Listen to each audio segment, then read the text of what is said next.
Hello and welcome to rainy Boston, Massachusetts. Despite the rain coming down pretty hard right now, the umpires and coaches are currently meeting at home plate, and it looks like we're going to get underway momentarily. My name is Seth Oretsky, bringing you the action. The good news is the sky is clearing out over towards left field where the greater Boston area is, and it looks like we should be getting a little bit drier here at Monin Park momentarily.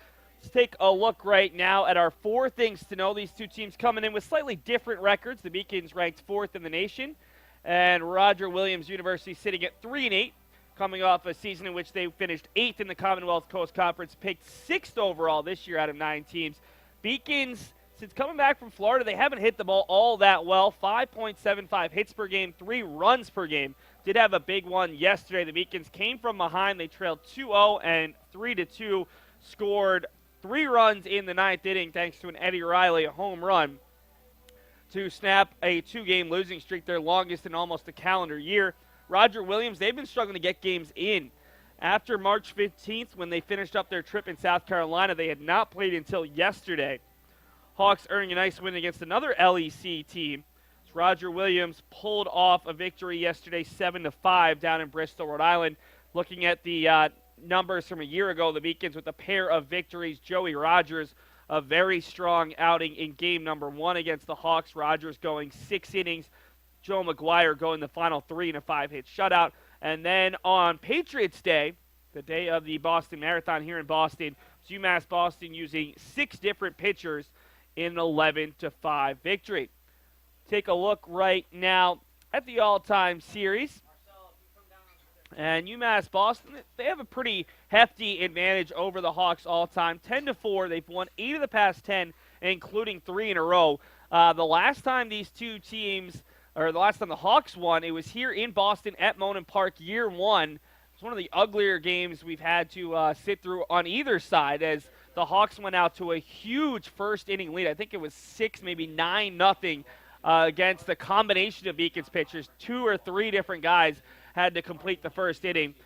Beacons since then, though, have had success. Last year on Patriots Day, it was UMass Boston earning a 11-5 victory. Dan Mantoni had a very strong day. 2 for 5, 3 runs, 3 RBI, and those 2 triples, probably the biggest stat for Mantoni, who was not known for his being fleet of foot. Take a look right now at our player to watch. It's the hero from yesterday, Eddie Riley. Game-winning home run. It put the Beacons ahead 4-3. He started 5 straight games at third base with Kyle Boudris. A little bit banged up. Boudris has been the DH while Riley's been playing third. You see the numbers there. The big one that stands out, especially to me, 7 extra base hits, all 7 coming this season. Riley off to a really strong start to the year, hitting .371, easily a career high, with 13 hits and 35 at-bats, 8 runs, 4 doubles, a triple, 2 home runs, and already has a career high with 11 RBI, slugging at .714. Previously, his career high was .234 in slugging, so he's taken a huge step forward in his 3rd season as a Beacon. Take a look real quick at the Roger Williams starting lineup. Brought a decent amount of starters back, including all conference players in the 3-hole and 4-hole. That's Chris Bosco, a second-team all-conference player in the CCC. Justin Stone, a third-team. Danny Roth will be the leadoff hitter, hitting .293. Dean DePreta will be the shortstop, hitting second. Bosco and Stone hit 3 and 4. Shane Novak hits 5th and plays 3rd. Anthony Dominguez is the second baseman, hitting 6th. Brandon Jenkins will DH, hitting .333 on the year. Tyler Cedeno is the left fielder, and Brian Goodwin is out in center. Real quick, we'll bring you the Beacons defensive lineup. A couple of interesting changes as the Beacons have 2 games tomorrow to open conference play. Beacons will go with Ryan McCormick, their everyday catcher, out in left field. Jack Harrington, the backup, gets the start. Joey Rogers is in center instead of Sal Frascino. Nick Herzog out in right. Eddie Riley, Charlie Hughey, Dave Murphy, and Chris Fowler on the infield. And Tyler Aruda will be the Beacons starting pitcher, making his 4th career appearance and 3rd start. We'll get you the numbers on Aruda after the national anthem, as we are just about to get underway here at Monin Park.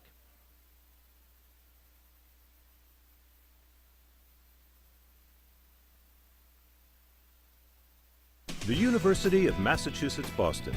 It's just minutes from downtown, and the Princeton Review calls it one of the best values in the country. A nationally recognized institution of academic excellence and research, UMass Boston offers more than 150 undergraduate and graduate programs, 16 Division III sports, and more than 100 student organizations. To learn more about the opportunities waiting for you at UMass Boston, visit in person or online. UMass Boston, a research university for the teaching soul.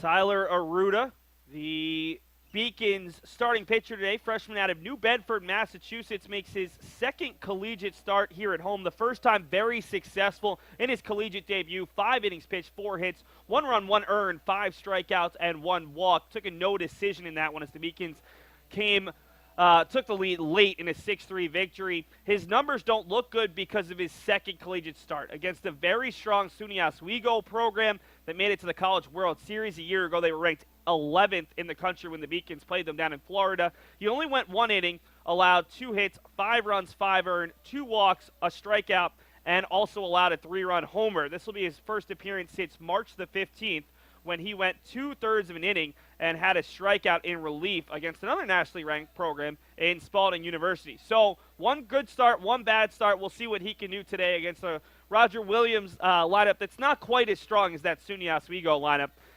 The Hawks 3-8 on this season, 0-4 this year on the road, looking for that first road victory. The Beacons have been very good here at Monon Park the last couple seasons. In fact, they had a 13-game winning streak at home. Their longest in program history snapped last Saturday in Game 2 against Suffolk University.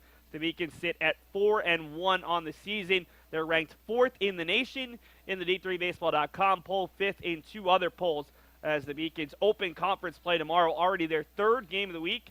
Suffered a loss earlier on in the week, 4-2 at Westfield State, and now a 6-3 victory yesterday against Western New England, as we're just about to get underway here at Monon. It looks like the rain has all but stopped, so that's the good news. Mound was covered by a tarp prior to the game, so should be in somewhat decent straits to start this one, as Danny Roth, the sophomore first baseman out of West Hartford, Connecticut, attended Hall High School, leads off and takes the first pitch outside a breaking ball just off the outside corner for ball 1. 1-0 to Roth is fouled off down the right field side, 1-1. Roth, as a freshman, started 19 games, 20 total appearances, finished 4th on the team with a .294 batting average, and led the team with his .456 on-base percentage, 2nd with a .529 slugging percentage. So a very strong season as a freshman. Fastball goes well outside and past Jack Harrington, the UMass Dartmouth transfer, and the dish today. A sophomore hitting .293, good for 3rd best on the team, has started all 12 games. So he takes a fastball on the outside corner, 2-2. Roth 12 of 41, a team best 8 runs scored, 3 doubles, a triple, and 7 RBI, which is good for 2nd best out of the leadoff spot. Hits that one softly over to Fowler at first, takes it on a hop, and retires Roth for the first out of today's non-conference contest.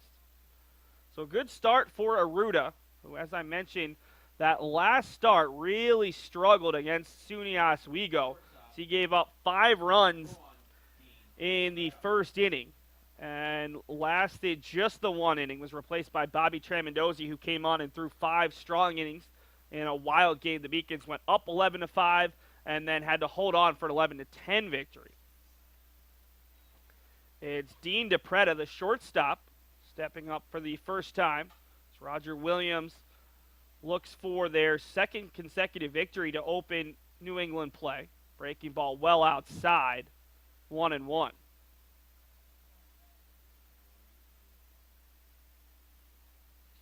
One and one out, top of the first inning for DePretta, who wears number 1. Chops it over on the left side. Riley takes it on a short hop, picks, throws, and there's 2 down in the top of the first. Nice play by Eddie Riley, who bit of a utility player, can play the outfield. We saw him starting at shortstop last year after Dave Murphy went down, and has proven to be a very strong defensive third baseman. He retires DePretta, the freshman out of Stamford, Connecticut, and it'll bring up Chris Bosco, the first of 2 all-conference returners for this Hawk side.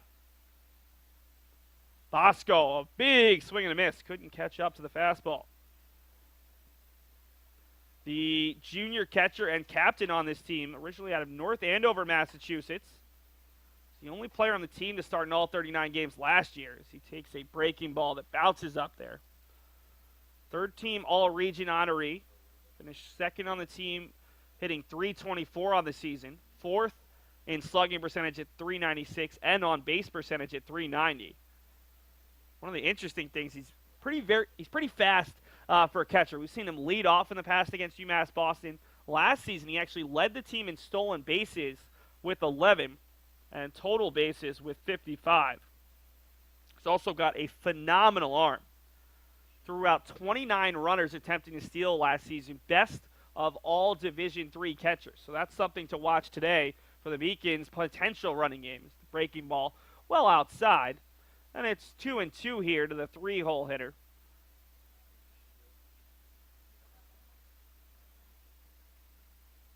Bosco riding a 3-game hitting streak. Breaking ball just a little bit low off the outside corner. Count runs full. Over his last 3 games, Bosco has 7 hits in 14 at-bats. Hits that ball hard out to left field. This one has a chance to get to the wall. It's going to fall short, and Joey Rogers able to make the catch. The wind might be blowing a little bit in right now as that one got caught up in the jet stream. Looked like it had a chance to catch the monster. Instead, a little bit short of the wall, and it's a 1-2-3 inning for Tyler Arruda here in the top of the first. We'll take a quick commercial break and be back with the Beacon starting lineup, Roger Williams defensive lineup, and the starting pitcher for the visiting Roger Williams University Hawks. Celebrate the soggy shoes and the slow starts. Celebrate the lessons learned along the way.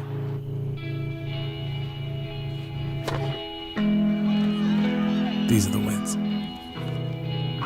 Not the shiny, nail-biting kind. These are the last a lifetime kind.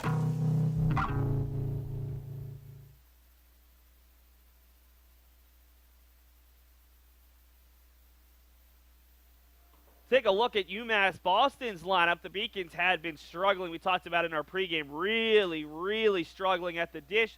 A little bit better yesterday. 11 hits. They had been held to 5 or less in their previous 3 games.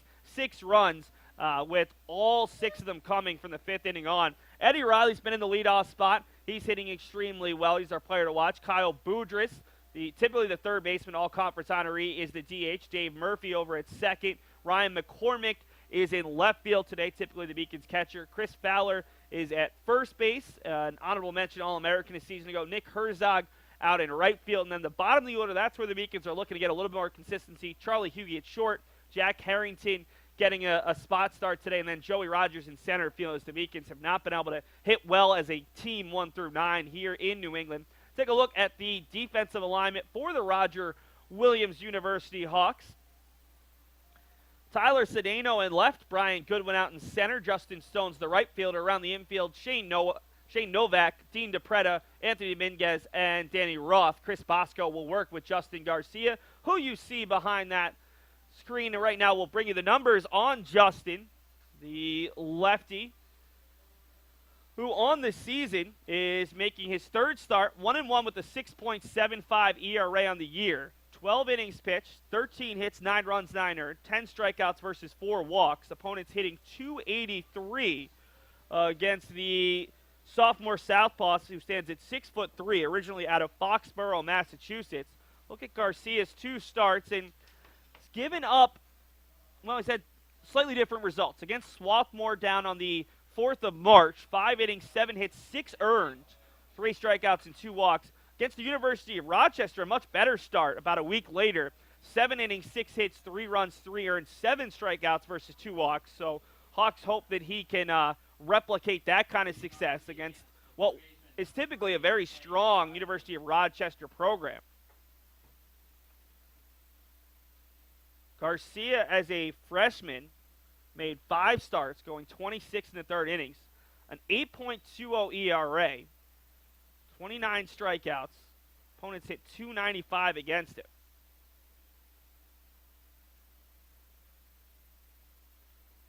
Riley is even in the count at 1-1. Already talked a bit about Eddie, senior out of Quincy, Mass, who attended Archbishop Williams High School. This is the first year that he's really excelled as he hits one up the middle, and it gets past the second baseman, Anthony Dominguez, for a leadoff hit. Riley picking up where he ended yesterday, had a solo shot that ended up being the game winner. And the Beacons trying to break out of a little bit of a funk before they open conference play tomorrow at Eastern Connecticut State University. He'll be followed by one of his good friends on the team. It's Kyle Boudris. Boudris, the junior, typically plays third base today in the DH spot out of Medford, Mass. Attended Arlington Catholic High School. All-region second-team player a season ago. Named to the Little East Conference second team as well for the second consecutive season. In just 2.5 years, he's already had 142 career hits. He takes a fastball on the outside half, 0-1. Boudris on the season hitting .373. Good for third best on the team. Has started in 15 of 16 games now. Hits that one softly. Cue shot to the third baseman. They'll go the short way, and it's thrown away by the third baseman. That'll end up with the Beacons having runners at the corners off the air by Shane Novak, a fielder's choice, and UMass Boston the beneficiary, as Riley advances all the way to third on a throw that skipped past the second baseman Dominguez. So a good start for UMass Boston early on, and they've got their top power hitter at the dish. In fact, their top hitter overall, Dave Murphy, the redshirt senior, hitting .397 on the season, making a 16th start. Tied for the team lead with 23 hits in 58 at-bats. He leads the team with his 4 home runs and 17 runs scored. He's also second overall with 15 RBI, hitting a pretty good .655 slugging percentage, second best to Riley, the leadoff hitter. Change up outside 1-0 to Murphy, who was limited last season. Actually had a season-ending injury, but still put up big numbers in just 14 at-bats. His first season with UMass Boston, he came over from Massasoit Community College after 2 seasons, was one of the best seasons in program history. Murphy, in 46 games as a junior, had 56 hits, 45 runs, 48 RBIs. He pops that one up, should be playable for the first baseman Roth, in foul territory, able to catch the pop-up. So that's a big first out there for Garcia. Finishing out the numbers on Murphy from that freshman year, or that junior year, 9 home runs, 48 RBI, also walked 20 times, finished with a slugging percentage of .599. That'll bring up Ryan McCormick, who's been the Beacons' everyday catcher after Anthony Searles, one of 4 seniors to graduate from last year's Beacons team, graduated after starting for each of his previous 3 years. Nice fastball from Garcia on the outside half, 0-1. McCormick's another one of those Beacons who's really hit the ball well this year. Started every game hitting .390. 23 of 59, tie with Murphy for the team lead in hits. Takes it low and outside, 1-1. 10 runs scored, a team high 16 RBI. Also paces the team with 6 doubles, slugging at .492 on the season. 1-1 with runners on the corners and 1 down. Outside, and Bosco does a nice job to pounce to his left and keep that ball in front. It does look as if there's a little bit of rain, just a sprinkling right now, but none of the heavy stuff that we're seeing before the game. Breaking ball on the outside half. McCormick holds off, and it's 2-2. Beacons looking to jump out to an early lead, something they've struggled to do the last 3 games. 2-2 pitch. McCormick fouls it off down the third base side. Half-hearted check swing, just trying to stay alive. McCormick to be followed by Chris Fowler, another lefty. This is a really good matchup for the Hawks. Justin Garcia with so many lefties in the lineup. Hits it hard through the left side. That'll drive in Eddie Riley, and the Beacons lead 1-0 early.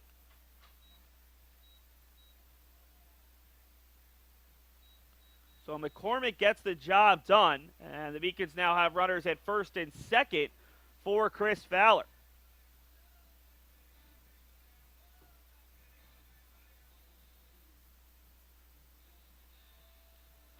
Fowler coming off of a career season for the Wheaton College transfer. In his junior season, named an honorable mention All-American. Had a 37-game hitting streak for the Beacons.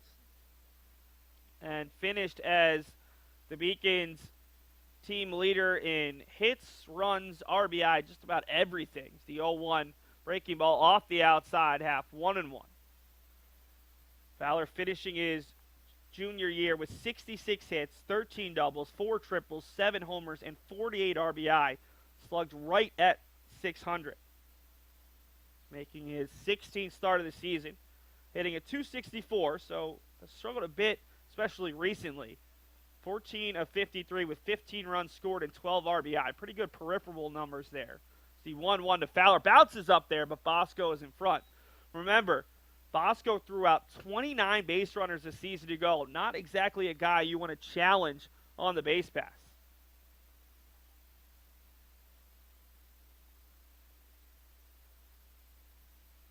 This season, Bosco has seen 10 runners try to steal on him. He's thrown out 9.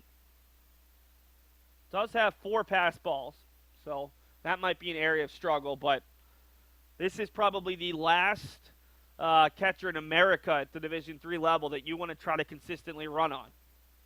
Beacons are a team that, I wouldn't say relies on the run game, but they certainly aren't afraid to utilize their speed. But this might not be the team that they're going to challenge.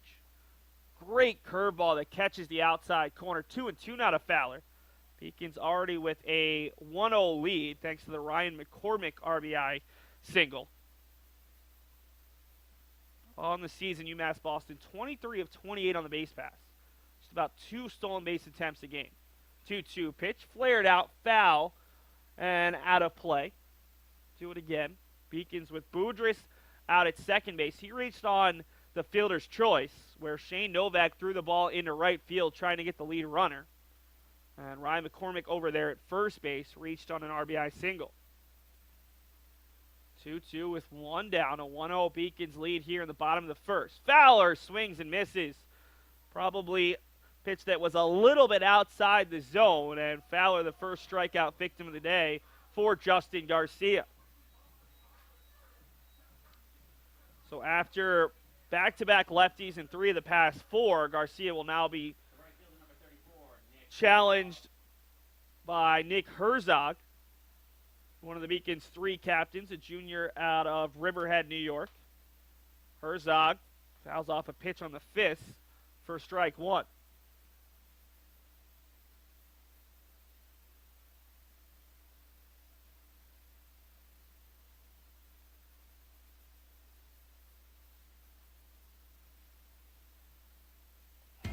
Something I discovered in myself is that if I have a goal, and I can accomplish it. Just a bit inside. It's a well-rounded. He had a nice day yesterday at Western New England. 1 for 3 with a pair of RBI in that big win for the Beacons, who were desperate to break out of their slump. Making his 16th start in the season, hitting .302, an on-base percentage just under 400, slugging percentage of .434. Fastball tailing away, and it's 2-1. Looks like the wind is picking up a little bit, blowing out towards right field, and the fog that temporarily was dissipating over the Boston skyline is coming back. The nice thing is it's in the 50s today, one of the warmest days we've seen in a while. 2-1, fouled off back behind us, and it's 2-2. Herzog on the season, 16 of 53, 13 runs scored, 12 RBI, 2 doubles, 1 triple, 1 home run. Has struck out 10 times and walked thrice. 2 on, 2 outs, a 2-2 count to Nick Herzog. Takes it high, and the count runs full. Beacons do not have great speed on the base pass, so could possibly help with a single to the outfield with Boudreaux moving on the pitch. Herzog a season ago with 40 RBI. Huge numbers for a guy who, as a freshman, really was a defensive replacement, occasionally pinch hitter. Takes a pitch on the inside half, and he immediately knew it. Great pitch from Garcia, who froze Herzog. Back-to-back strikeouts to end the half inning, and the Beacons get just the 1 run. We head to the second. UMass Boston 1, Roger Williams 0, here on the Beacons Broadcast Network.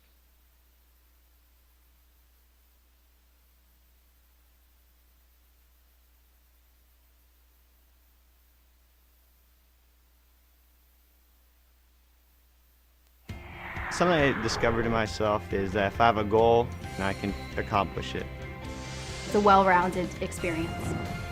At a Division III school, you primarily a student athlete, so the school is really shaped around you developing yourself as a complete individual. It helps a lot that you have a family with your team that can guide you.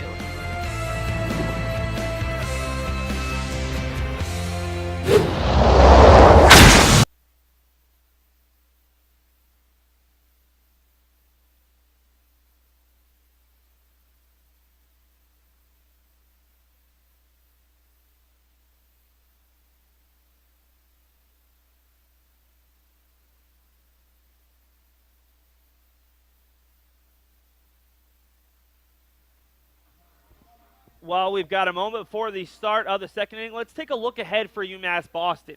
The Beacons will be at Eastern Connecticut State tomorrow. Their Little East Conference opener, always a tough doubleheader against the Warriors team that even with Bill Halawadi, their legendary head coach, retiring about a decade ago, they've still been one of the most competitive programs in the LEC, always have really good pitching. That'll happen tomorrow starting at noon. And then pair of games against Worcester State, team that made it to the NCAA tournament a season ago. They'll be at home on Tuesday. I believe the road game is on Thursday before UMass Boston will play Western Connecticut State next Saturday. Possibility those games will actually be played here in Boston, despite the fact they'll be Western Connecticut State home games. The Western Connecticut State baseball field is in such unplayable field conditions that they're actually traveling to Keene State tomorrow for their LEC home opener.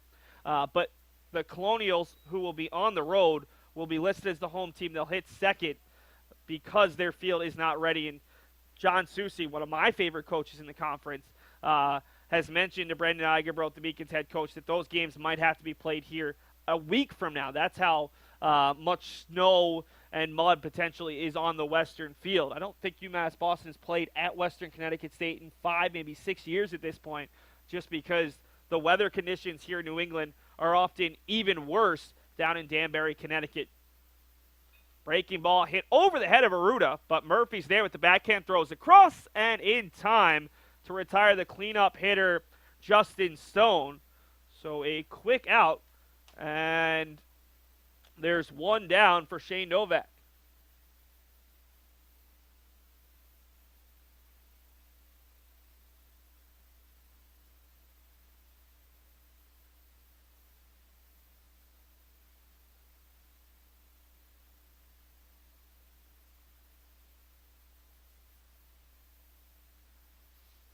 Fastball down and away to the 5-hole hitter Shane Novak, the third baseman who committed that error, trying to help out his pitcher here.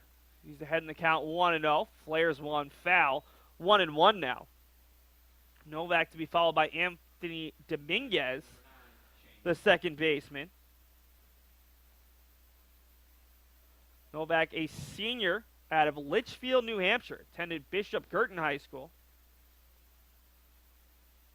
He's steadily seen more time throughout his career.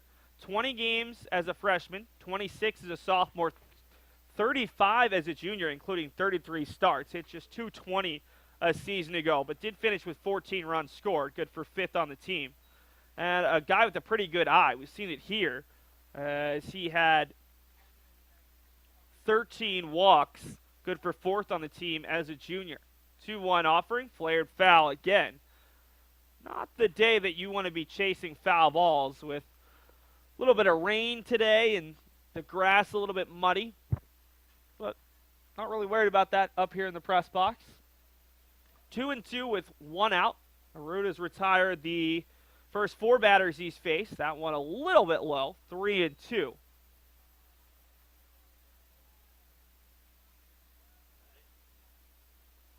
Taking a look at Novak's numbers on the year, he's making his 12th start in 12 games, hitting .289, good for 4th on the team. 3-2 offering, breaking ball misses, up and out, and that's the first base runner of the day for the Hawks. So Aruta gives up a 1-out walk, and that'll bring Anthony Dominguez to the dish.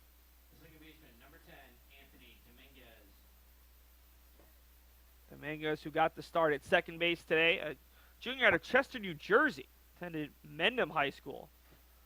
Started all 31 games season ago in his first year with the Hawks. And this season, Dominguez has started all but 2 games, making his 12th, actually all but 1 game. He's made 12 appearances, 11 starts. He's really struggled hitting, though, just 176 on the season, 6 of 34. Fastball on the inside half, 0-2. Dominguez wasn't happy with the first pitch. A little bit more upset with the second. Dominguez has 5 runs scored and 2 RBI in the year. Does have a triple to his name, one of 3 the Hawks have hit this season. 0-2 with the runner on first and 1 down. Breaking ball catches the outside corner. Dominguez never took the bat off his shoulder, and that's the first strikeout of the game for Tyler Aruta. 2 down for Brandon Jenkins, the designated hitter. Number 34, Brandon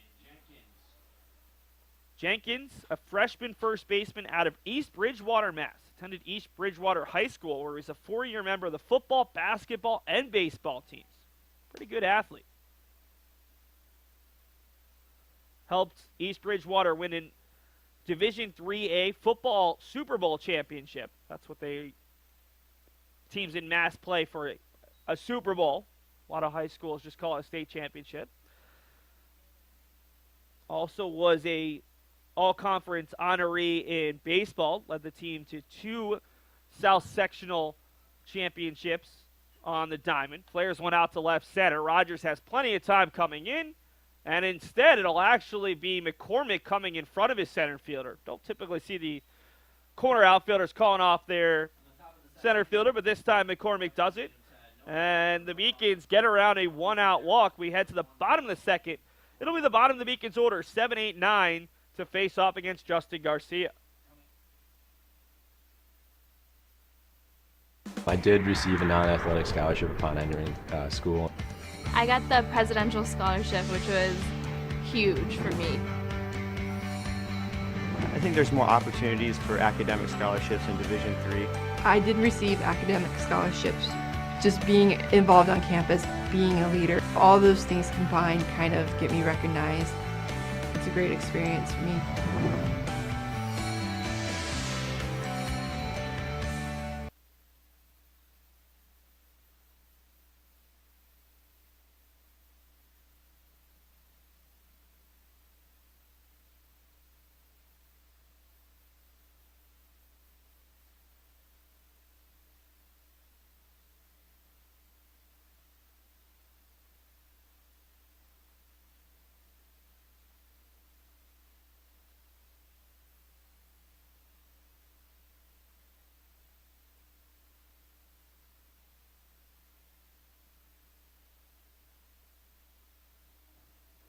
Seven, 8, 9 to face off against Justin Garcia, who worked around a pair of singles and a costly error to get out of the first inning, allowing just the 1 run, including back-to-back strikeouts.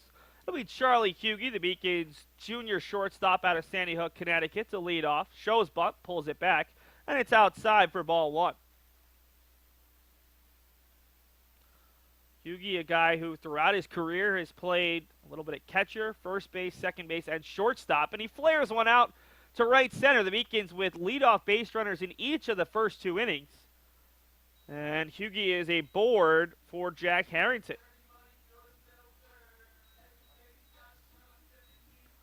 Really good start for a Beacons team that had been struggling to hit. Already 3 hits with no outs here in the second. Jack Harrington steps up, the UMass Dartmouth transfer.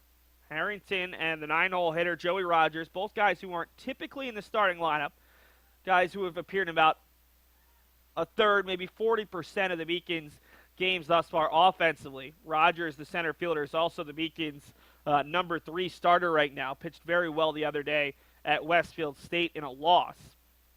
Harrington on the season, 2 for 15 with 2 runs scored, 3 RBIs. They throw over again. Hughie is one of the Beacons' more pesky base runners. 5 of 6 on the season. But again, Bosco's not the guy you want to run on. Opponents have thrown out 9 of 10, and maybe part of the reason why opponents have really struggled to run against this Roger Williams team is Justin Garcia is doing a good job of holding Hughie close. Beacons were showing, but gets away, and Hughie's going to take off. This is going to be a close play. The throw from the first baseman is in time, and they call Hughie safe. He slid underneath the tag. I'd love to see that one again if we can get that on replay. A great slide from Hughie. And now the question, where is the error going? It's going to be an throwing error on Garcia. Paying so much attention to Hughie, he actually allows the base. Now the question is, does Brendan Igerboth, the Beacons head coach, elect to bunt here and move him over to third, or will Harrington be given the green light?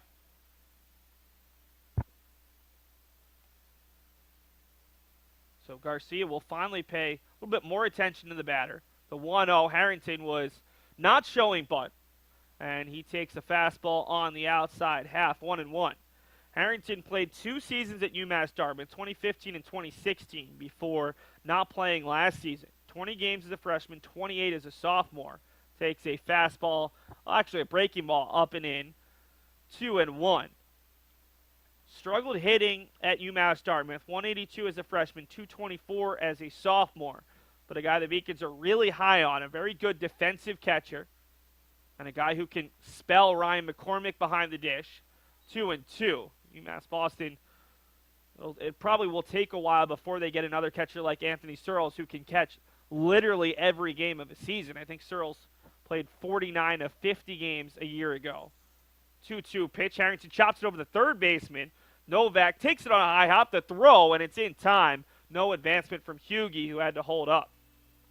So the Beacons unable to advance the runner by way of the batter, but the throwing error puts Hughie at second base for Joey Rogers with 1 down.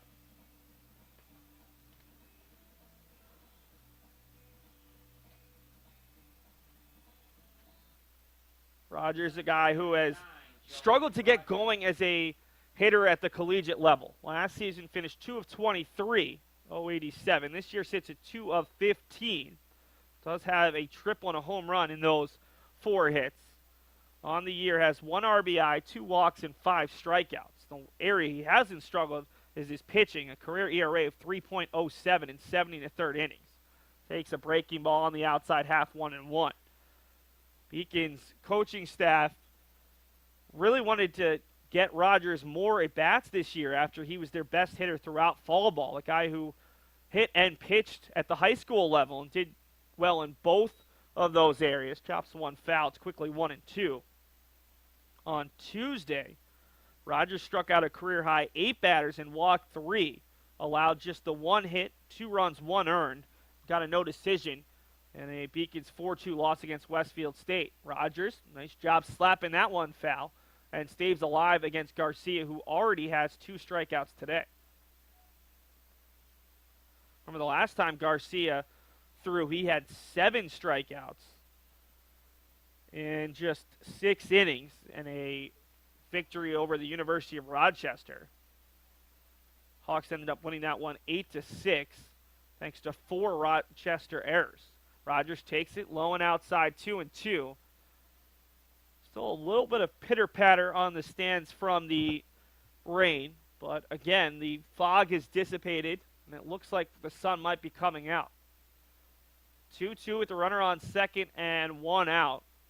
Hughie out there after a leadoff single and a throwing error by Garcia as he tried to pick off Hughie on several attempts. Finally threw one away. The 2-2 offering to Rogers, and he knifes it over the netting on the third base side and out of Monin Park.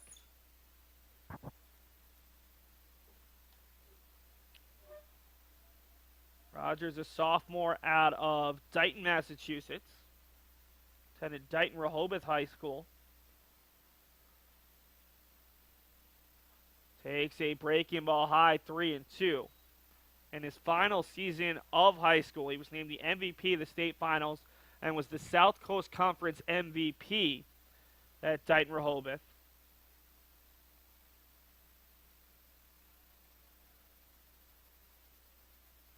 Three-two offering. We'll see if Hughie takes off. He does it. Hit over to the second baseman. This will move Hughie to third, but Dominguez easily makes the play, and there's two down for the top of the order as the Beacons look to stretch this lead to 2-0.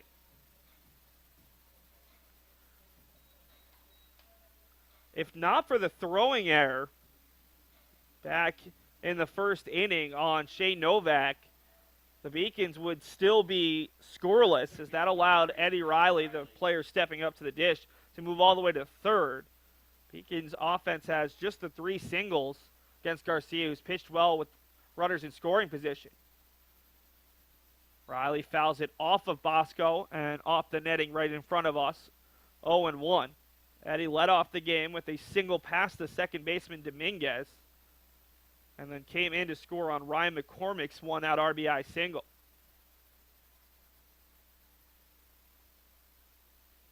The 0-1 to Riley. Bounces up there. Bosco does a nice job to keep it in front. Riley has now hit in 3 in a row and 5 of his past 6 games, making his 6th consecutive start today. 1-1 pitch, breaking ball that's just a little bit high and inside, 2-1. 3 out of Foxborough, Mass. 2-1 offering, Riley chops it foul. 2-2 with 2 down, and Hughie standing over there at third base after the leadoff single. Last season, UMass Boston beat the Hawks 8-0 in a game that Joey Rogers pitched down at Roger Williams before a week later earned an 11-5 comeback win here in Boston. UMass Boston's won 3 in a row against Roger Williams. Breaking ball inside, and Bosco has to reach down to keep it in front. Count runs full here with 2 outs. Kyle Boudris awaits on deck. He reached on a fielder's choice back in the first inning. This Beacons offense that's been sputtering tries to get on track. 3-2 offering from Garcia. Too far inside. Bosco keeps it in front. And the Beacons have runners on the corners with 2 down. First walk of the game for Garcia, who also has struck out 2. And Kyle Boudris, who hit the ball over to the third baseman. And then Shane Novak threw it away, trying to get Riley at second base, will step up. The designated hitter, number 15, Kyle Boudris. Boudris, that was his 400th career at bat back in the first inning, in 105 career games, as he takes a breaking ball, maybe a little bit high there, as it looked pretty good from here. Looking for his 20th hit of the season and 143rd hit of his career. Has 72 career RBIs, and this one is floated out to center. Going back on it is Goodwin, has enough space, and will make the play. So for the second consecutive inning, the Beacons get a leadoff hit, but leave 2 runners aboard. UMass Boston leads 1-0 through 2 innings. He's had 1 hit, 2 or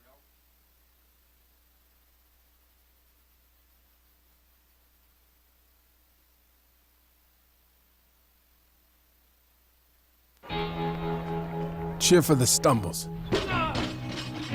The he shoulda had that's. And the tears that linger. For in those moments, greatness lies. There, you will find the provoked, the determined, the unified. It's in those moments that champions are born.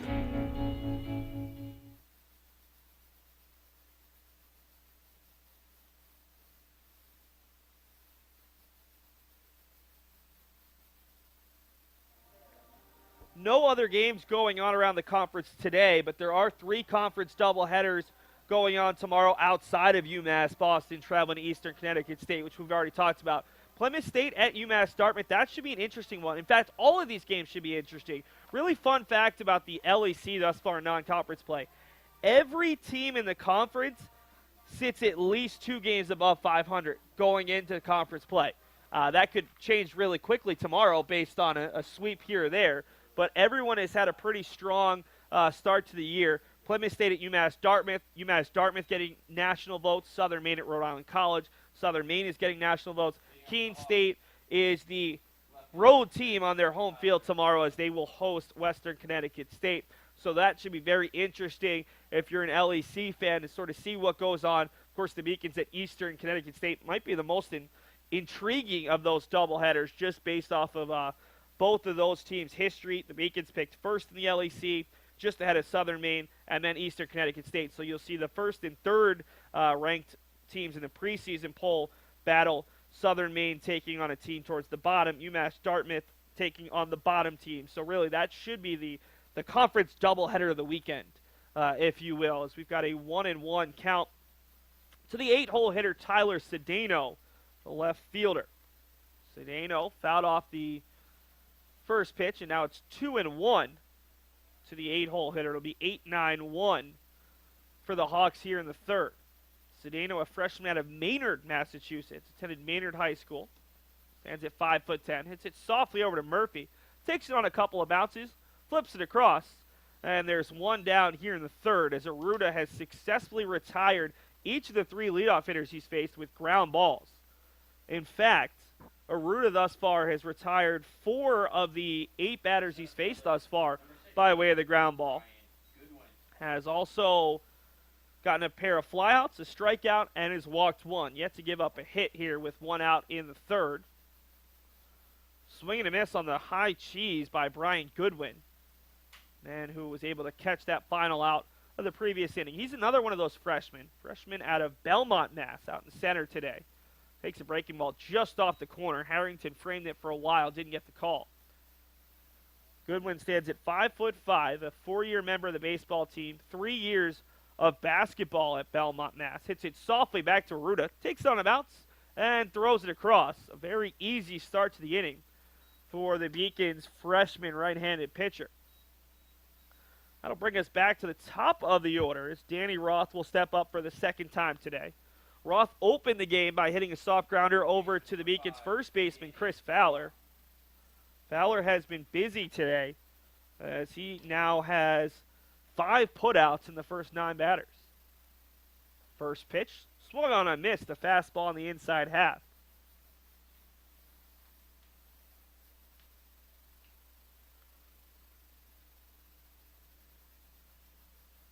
Roth takes a great curveball that comes back over the inside half, and it's 0-2. Roth currently in a streak where he's 0 for his last 9, went 0 for 4 in each of his past 2 games. Breaking ball just outside the corner. That comes after a stretch in which he had hit successfully in 6 in a row, including that last game down in Florida where he went 3 for 4, the run scored, and 3 RBI in the win over the University of Rochester. 1-2, breaking ball just misses. Harrington held it for a while, hoping to get the call. 2-2, 2 outs, no one on. The Beacons lead 1-0 over the Roger Williams University Hawks. Aruda gets the sign, his 2-2 offering, fouled off, and we'll do it again. Roger Williams is coached by Jason Tower in his 4th season. The Hawks look to get back towards the top of a CCC conference that has a lot of strong teams at the top. 2-2 pitch hit through the left side, and it's past a diving Riley and diving Hughie. First hit of the game for the Hawks, and the first hit for Danny Roth in his last 10 at-bats. So that'll extend the inning and bring Dean DePretta, the shortstop, to the dish. DePreda grounded out to Eddie Riley back in the first inning for the second out. The shortstop, number 1, Dean DePreda. Talking about the top of the Commonwealth Coast Conference, look at some of the programs that have had success recently. Salve Regina, a team that was ranked towards the top of New England throughout last season. They had a really strong year. Endicott College, a team that's in the top 25, or at least have been in the top 25, ranked 23rd right now, but they've suffered a couple of losses already this week. They're probably going to drop out of the national rankings after this week. Western New England, a team that's typically very strong. UMass Boston knocked off the Golden Bears yesterday at Western. And then you get into the middle of the conference. Nichols, Curry, Roger Williams picked 4, 5, and 6, followed by Gordon, Wentworth, and Eastern Nazarene College. Really want to be fighting for that 3 or 4 spot and have a chance in the conference tournament to do a little bit of damage against those top 2 teams who were separated by 8 points in the preseason poll for the Commonwealth Coast Conference. Salve Regina earning 8 of 9 first-place votes. 2-0 to Dean DePreda, the 2-hole hitter. Rips it out to left field. This could be trouble. McCormick has to chase it into the corner. Picks it up. This should keep the runner at third base, and it will. Second and third now after the first 2 hits of the game for the Hawks for Chris Bosco. McCormick, who did play some left field for UMass Boston last season. Not his best position, but has a cannon out there in left and able to get over there in plenty of time to keep Roth from scoring with 2 outs. That'll bring Chris Bosco to the dish. Bosco, second-team all-conference player a season ago. Catcher number 22, Chris Bosco. His 6 RBI, good for third on the team, behind only Justin Stone and Danny Roth. And he's got 2 ducks on the pond here with 2 now. Bosco flew out to right center. Joey Rogers was able to make the grab in the first as the Beacons will appeal that the runner touched first. And the umpire calls him safe because, let's be honest, with 2 umpires at the Division III level up until postseason play, very rarely will an umpire actually be focused on where a runner is touching. Mark Delaney, our plate umpire, that was Mike Rabideau making the safe call over at first base. The hitter, DePreda, very well could have missed first base.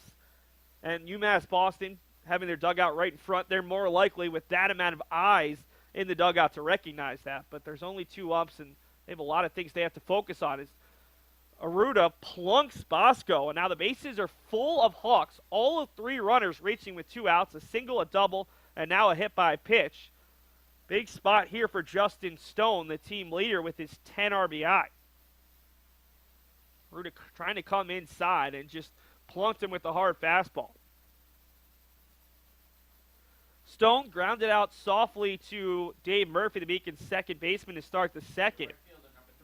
He's not hitting all that well, 10 of 46 on the year, but he does have 3 doubles, the team's lone home run, and a team best 10 RBI. A chance to pick up a couple more right now with 2 down. First pitch swinging, fouls off a fastball that probably was a bit too far inside for a strike, but he'll swing at it nonetheless.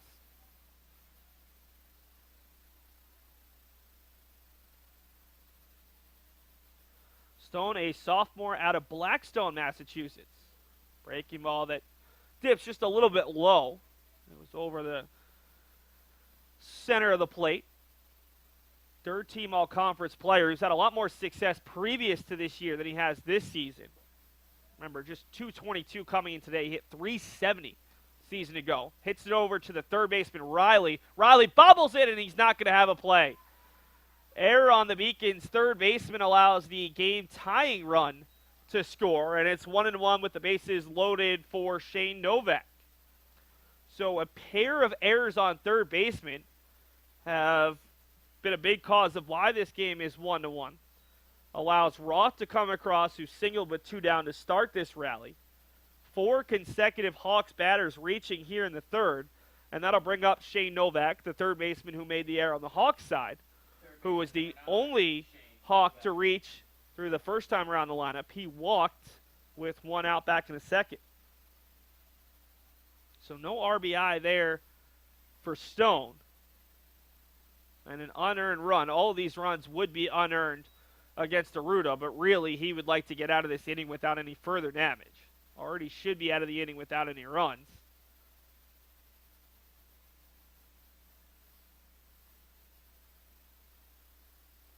One 0 to Novak. Breaking ball on the outside corner. He thought about it, pulled back.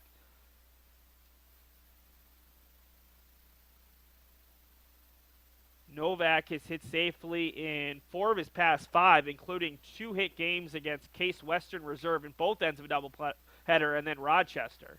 Swings and misses, and he's behind the count 1-2. Aruda has struck out 1 batter thus far. Would love to pick up a second one right now.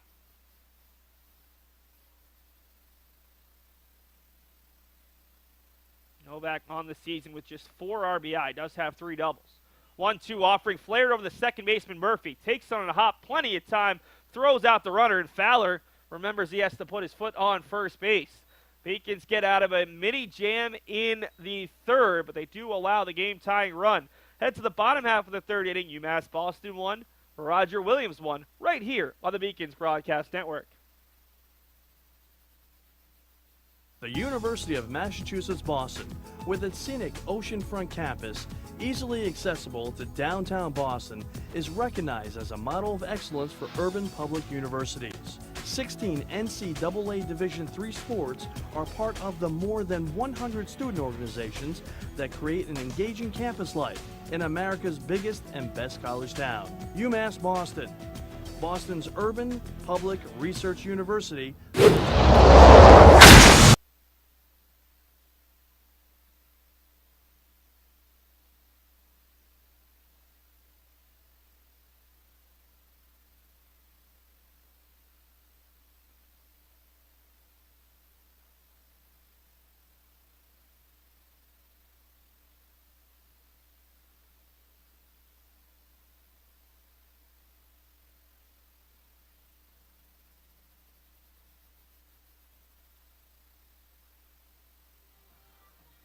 3-4-5 for the Beacons, who have not helped themselves offensively, leaving 2 runners on in each of the 1st and 2nd innings. Beacons had to pay for that in the top of the 3rd, and an error with the bases loaded and 2 down allowed the tying run to score. Tyler Aruda able to get out of it with just the 1 run as he induced another ground out. Aruda has done a great job of keeping the ball on the infield thus far. Dave Murphy will step up. He popped up foul to the first baseman with runners at the corners and no outs in the 1st. Murphy coming off a day in which he went 2 of 4 with 2 runs, a double, and an RBI, and he's got his first hit today. So he continues to hit CCC pitching quite well. And I could say CCC pitching, I could say any pitching. He's up to just about 400 on the season after that hit. Came into today at 23 of 58, 397. And if I take out my trusty phone calculator really quickly, now at 24 of 60, that's an even 400 on the season. Not too bad for a guy who missed all but a handful of games last year with an injury. Bring up Ryan McCormick, who has the Beacons' lone RBI, singled through the left side. Runners at the corners and 1 down. The throw down to first. Murphy's back there in time. Murphy was a little bit of a threat to steal before his injury. Went 7 of 8 as a junior, but here in his redshirt senior season is yet to attempt a stolen base. Ryan McCormick, who's actually out of the state of Rhode Island. The Quahog State? I believe that's one of the nicknames for Rhode Island. Is behind the count 1-2. 1-2 pitch just misses. One of the few players the Beacons have out of the state of Rhode Island. Already has more hits, more runs, and more RBI as a sophomore than he did in twice as many games as a freshman. Now, most of his appearances as a freshman came as pinch hitting appearances, but still, his average is up 88 points. He has 16 RBI in just 15 games. 10 runs scored, 23 hits, and 6 doubles for a guy last year who was the Beacons' top pinch hitter. 3-2 with no outs. We'll see if the Beacons go with Murphy running, and he does not. Throw down to first. It's close, but Murphy's there in time. Bosco, the delayed throw, caught Murphy napping, and they almost had a strike him out pickoff. So McCormick is the third strikeout victim of the day for Justin Garcia. And I'll bring up Chris Fowler, who was the first strikeout victim. A little bit of symmetry there. The first baseman, number 40, Chris Fowler. Fowler broke out of a mini slump yesterday with a pair of hits, including a bunt single, shows bunt, and pulls out of the way. Nearly was hit by that pitch. Breaking ball that did not quite break the way Garcia wanted. Beacons closed out their Florida trip on the 16th of March. Long layoff, but Fowler did not bring the bat with him. Prior to yesterday's game, Fowler had started his New England game since then 0 for 10. He flares one out to left, and he's got hits in back-to-back days. Murphy's going to think 3, and now will hold up. Bobby Barrett puts the stop sign. A nice play by Tyler Cedeno out there and left to get there in time. And the Beacons have 2 runners on for the second consecutive inning. Beacons had the leadoff base runner on in all 3 innings. As Fowler's 1 for 2. And I'll bring up Nick Herzog, who struck out looking with 2 runners on to end the first inning. Right field, number 34, Nick Herzog. Herzog, the last of the Beacons' 5 hitters who are hitting over 300 in the lineup. He hit 6th, and then the last 3 Beacons hitters are hitting quite a bit below 300. Shows bunt, pulls it back to throw into second, and Murphy once again is back there in time. Chris Bosco's got a cannon, and he's not afraid to show it off. You've seen Garcia pay a lot of attention to base runners, at least to Charlie Hughey when he was on in the second, but Bosco now twice is thrown behind Murphy, as Mike Rabideau does confirm that Murphy was in there in time. That looked like that pickoff throw actually caught Murphy diving back into second. 1-0 here to the Beacons junior right fielder who had 40 RBI a season ago. Comes in with 12 on the year. 1-0 pitch, breaking ball inside. Bosco was there. Outside of the home run derby, you don't really see skills competitions in baseball. Like hockey, you have the fastest skater, and you have challenges like that. Basketball, you have the skills challenge. I'd love to see who has the best arm in college baseball. Probably will never happen. The 2-0 pitch. Herzog chops it foul. But the guy like Bosco, I mean, you talk about arm strength. It's not just arm strength when it comes to catchers who have a lot of success limiting the running game and throwing out runners. It's also awareness, picking your spots, and a lot of different things, how quickly you can get the ball out of your hand. But certainly arm strength helps. 2-1 here with 1 out. 2 runners on as the Beacons look to take the lead right back. Herzog fouls it back, and the count runs to 2-2. Beacons with 1 run on 5 hits and 1 error. Roger Williams with 1 run on 2 hits and 2 errors. Beacons looking for their 4th consecutive win against the Roger Williams University Hawks. This game was originally scheduled to be played a little bit earlier, back on the 20th of March, before it was postponed. Even the Beacons turf complex here at Monin Park was unavailable to be played on after 18 inches of snow in Boston. But now the last of the snow that had been piled up all around the playing surface has melted thanks to the warmer temperatures and rain. Full count pitch, well outside, never had a chance. And the bases are full of Beacons for Charlie Hughey. That's the second walk issued by Garcia, breaking ball that was never going to be close. And now the Beacons have the bases loaded with Hughey, who's a guy who handles the bat really well. I don't know what Brendan Eigerwald's going to do, as Garcia and Bosco have a chat right now at the mound. It looks like they're more focused on Garcia just getting his confidence up. But it'd be interesting to see what the infield defense does here.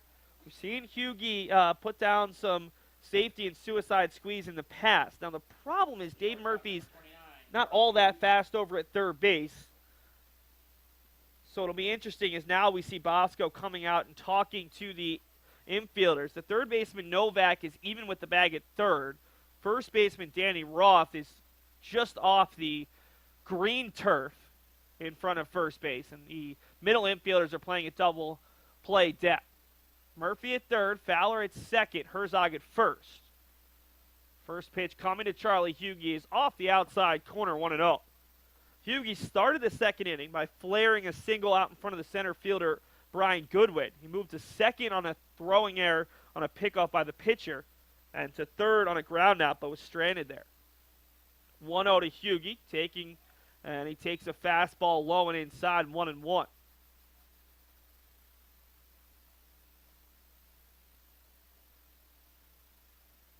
Outside of yesterday in the ninth inning, the Beacons' early lead, 1-0 in the first, as there's a fastball just off the corner, 2-1. That was the Beacons' first lead since they led Suffolk University back in Game 1 on Saturday. Pretty long stretch for a team that has been ranked in the top 5 for the entire season. The 2-1 to Hughie, flares it out to right. This one's going to get out of play over towards the parking garage. And that one just ends up a little bit short.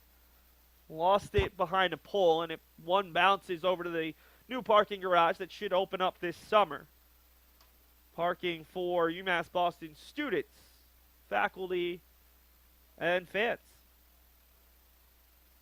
2-2 with one out. The base is full of Beacons. 2-2 offering. Hughie takes it on the inside half, and that's a big 4th strikeout for Justin Garcia.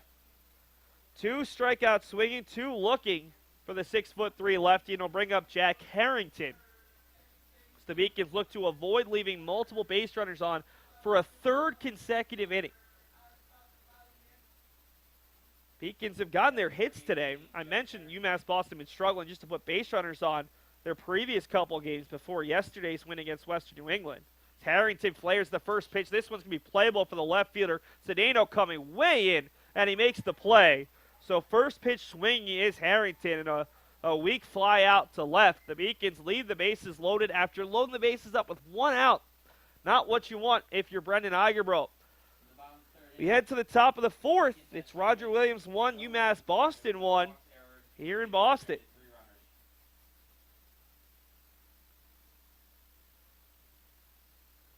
Division III allows you to give yourself to other things. Having that free time allows me to pursue the things that I want to pursue.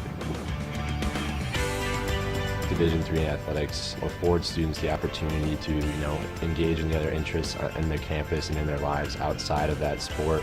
It allows you to just be able to do everything you want to do. I wouldn't change it for the world.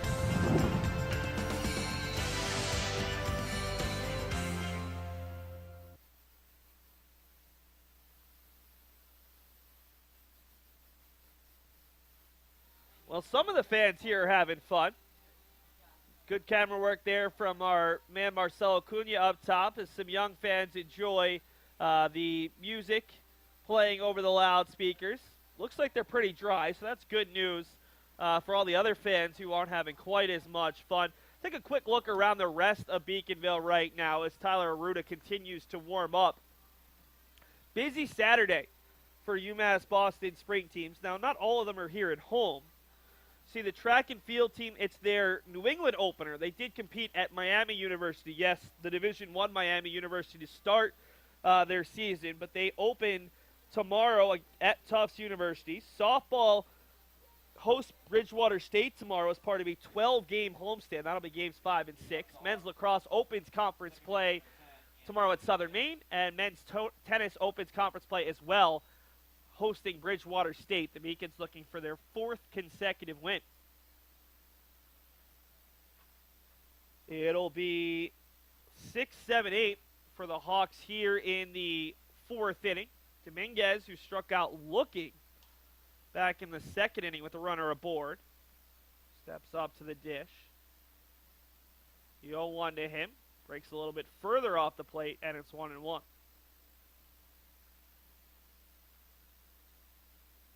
Dominguez was a 4-year varsity letter winner at Mendham High School in New Jersey. Flares it over to the shortstop, Hughie, who barely has to move. And there's 1 out in the 4th inning. And it's Tyler Aruda, except for that little run with 2 outs in the 3rd inning, has been very effective.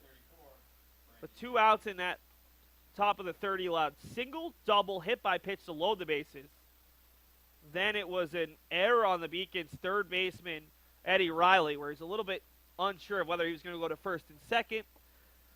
Ball was a little bit wet, bobbled it, and allowed a run to score. But outside of that, Aruta's been very effective. Ball hasn't been hit all that hard against him.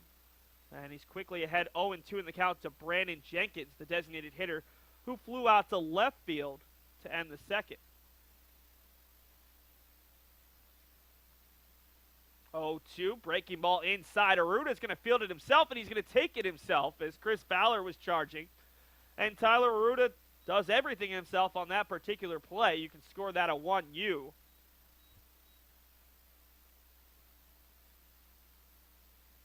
Seven of the outs thus far, 7 of the first 11 recorded by Aruta, have been ground outs. And when you factor in that line out to short to start the inning, 8 of the first 11 have been on the infield.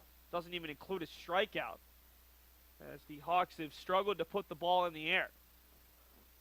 1-0 to the center fielder Tyler Cedeno, who started the second inning by grounded out to second. This time he hits a grounder to short.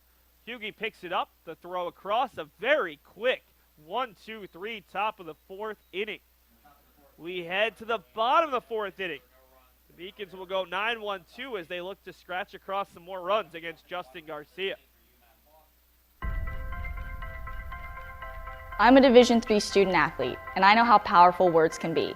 The term gay doesn't mean stupid, lame, or less than. So I pledge to speak up if I hear the term gay used in a derogatory way or any other homophobic terms. If you can play in Division III. I'm a Division III student athlete, and my teammates unconditionally accepted me as part of their family. So now I pledge to do the same for others. If you can play in Division III.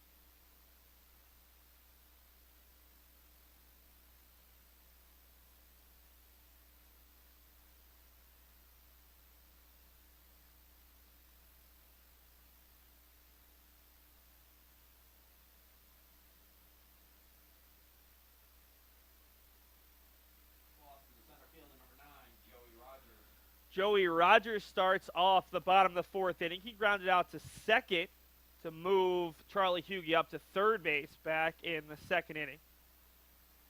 Rogers looking for his third hit on the year.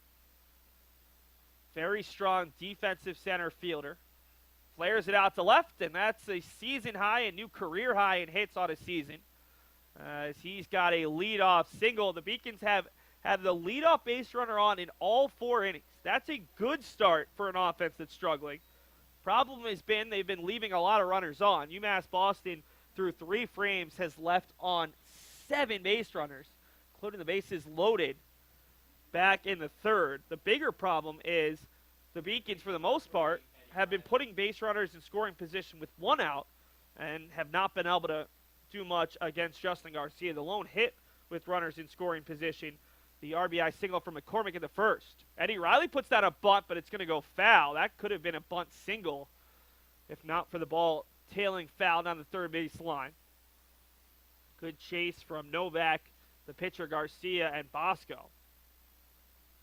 We'll see if Riley is swinging away now. He's yet to be retired. Singled and scored in the first. Walked in the second. Riley putting together a career year as a senior, 6'190", a guy who has an extra year of eligibility and he intends to use it, so he'll be a 5th-year senior next season for UMass Boston, playing his biggest role to date. Fastball low, bounces up there, but Bosco is there. Riley, in his first 2 seasons as a Beacon, was 11 of 59 with 11 RBIs. this season, now 14 of 36 with 11 RBI and 7 extra base hits, the first 7 of his career. Throw over to first. Rogers aware of the danger. Joey is a bit of a threat to steal. Hasn't been on base that often, so his stolen base numbers don't look great. The pitch to Riley, hit over the third baseman, diving effort from Novak. Thought about going to second, instead goes the long way and retires Riley. So originally he was showing bunt, whether it was a sac bunt or a bunt for a hit. Either way, able to move the base runner over on a very nice defensive play by Novak. Rogers has attempted just 1 stolen base in his career, 0 for 1. But he's certainly in the top third of the Beacons in terms of speed. It's not a Sal Frascino or Wanderson Pinales, but has good speed, covers a lot of ground out there in center. Kyle Boudreaux, 0 for 2 today, reached on a fielder's choice, flew out to center with 2 on and 2 outs. Chucks it over the first baseman, but it's foul. Boudreaux, first pitch swinging.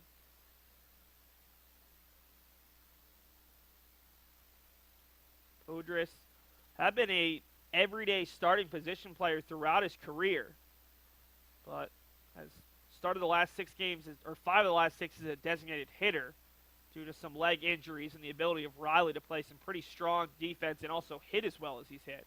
0-1 with Rogers on second. Swung on and missed. Couldn't catch up to the fastball.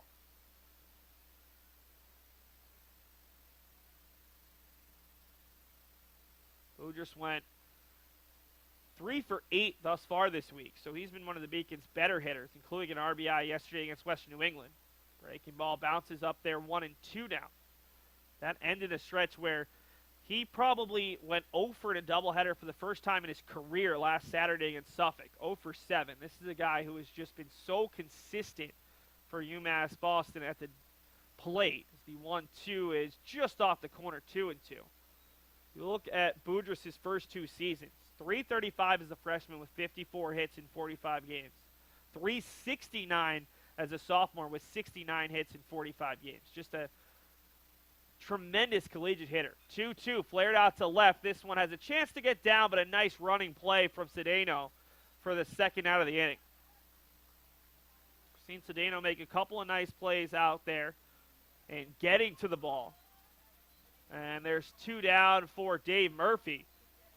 Murphy 1 for 2, popped up foul to the first baseman in the first, led off the second with a single to center and was stranded at third base. Murphy's a guy who hit 4 home runs between the Beacons' first 3 games of the season here in Boston and Florida, but has seen a bit of a power outage the last couple of games. The Beacons as a team have really seen that power outage.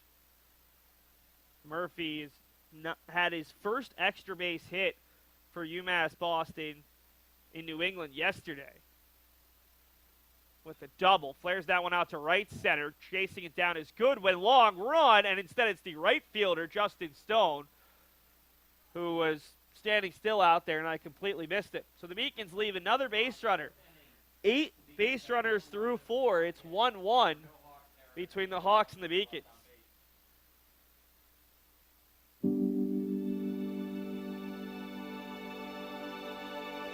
What separates UMass Boston from other schools is the fact that a large percentage of students commute.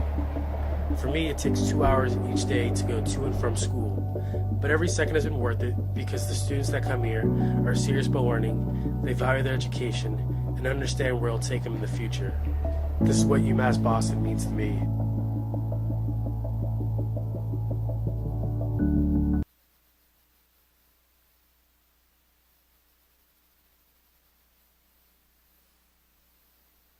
Take a look at the storyline through 4 innings. UMass Boston 1 run on 6 hits, 1 error. Roger Williams 1 run on 2 hits and 2 errors. Tyler Root has been really effective, allowing just the 2 hits and an unearned run. Justin Garcia, a little bit more of a power pitcher, 5 strikeouts through 4. He's allowed quite a few hits, 6 of them, but has been able to strand our base runner in every inning. 8 for the game. Ryan McCormick, the lone RBI for either team, an RBI single back in the first inning as this Beacons team continues to struggle for runs.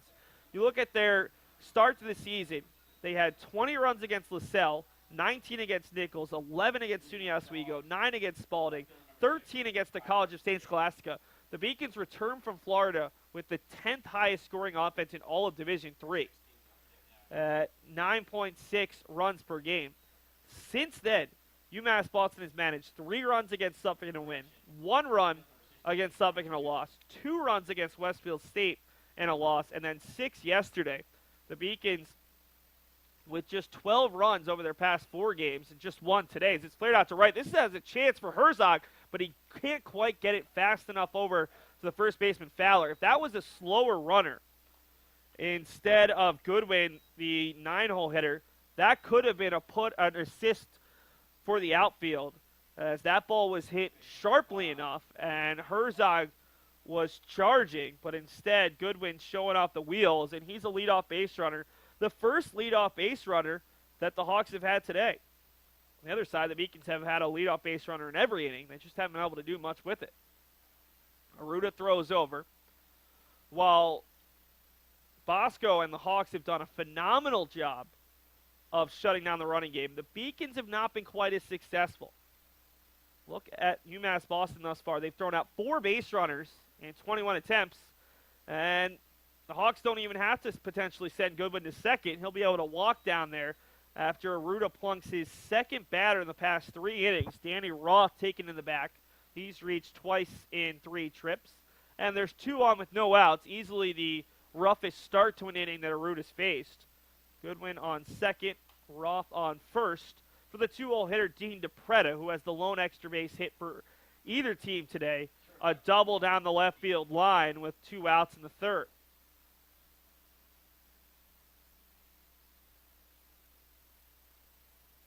Fastball a little bit high, 1-0. It's turned into a relatively nice day. The rain has stopped. Sun is kind of peeking out behind the clouds, and temperatures in the mid-50s. Ceruto, long look back at Goodwin, the 1-0. Chopped foul on the third base line. Look at Roger Williams as a team. They don't steal all that often. Just 19 stolen base attempts in 11 games. 14 of 19 on the year.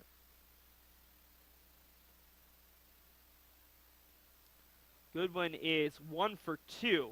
The team leaders, Justin Stone and Chris Bosco, only have 3 steals apiece. The 1-1 offering, showing bunt and putting it down the third base line. This is going to be a tough play. Riley picks it up, the long throw, and it is in time. Great job by Fowler to extend the glove as the Beacons get a huge first out. That easily could have been bases loaded if not for a strong throw and a good reach from the Beacons' first baseman. That'll go down as a 5-3 sack bunt, and DePretta gets the job done. 2 runners in scoring position with 1 out for the 3-hole hitter, Chris Bosco. Bosco thus far flew out to right center and was hit by a pitch. Looking for his potential 7th and 8th RBI of the year. Breaking ball up high over the head of Bosco, as we've seen both Garcia and Aruda maybe lose the handle on the ball a little bit.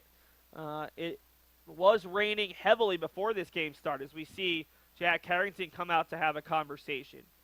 This is big that Aruda's been able to get this far. Brendan Eigerbold's going to have a chat. I don't think this is the end of Aruda's day, though there is a lefty throwing the pen, likely to be Anthony Piscara. UMass Boston only has 3 lefties on the staff, and it's actually Sal Persino.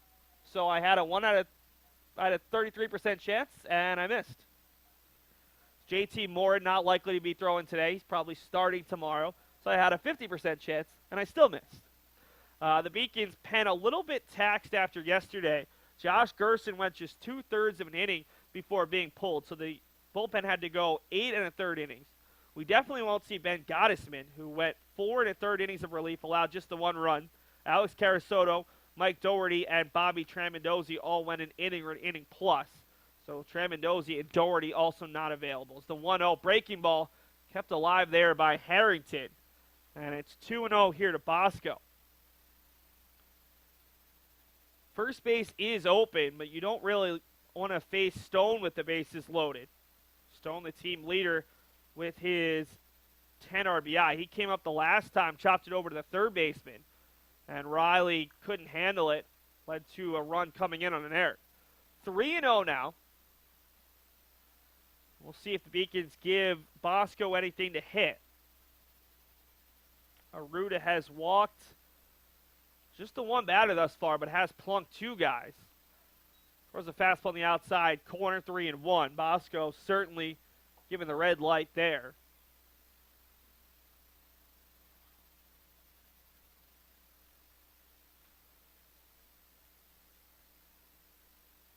Bosco, an all-region third-team honoree last year. Breaking ball too far inside, and the bases are full of Hawks. It's happened twice in 3 innings now. So that's the second walk of the game for Aruda, and Bosco has reached twice without putting the ball in play. A hit by pitch and a walk. Bases full of Hawks. This would be a great time right now if UMass Boston can turn a double play. Just the one out for Justin Stone, who was grounded out to second and should have had a ground out to third if not for the bobble by Eddie Riley. First pitch to Stone, swung on and missed. Leads the team with his 10 RBI, but came in just hitting .222, and he hasn't helped his batting average thus far.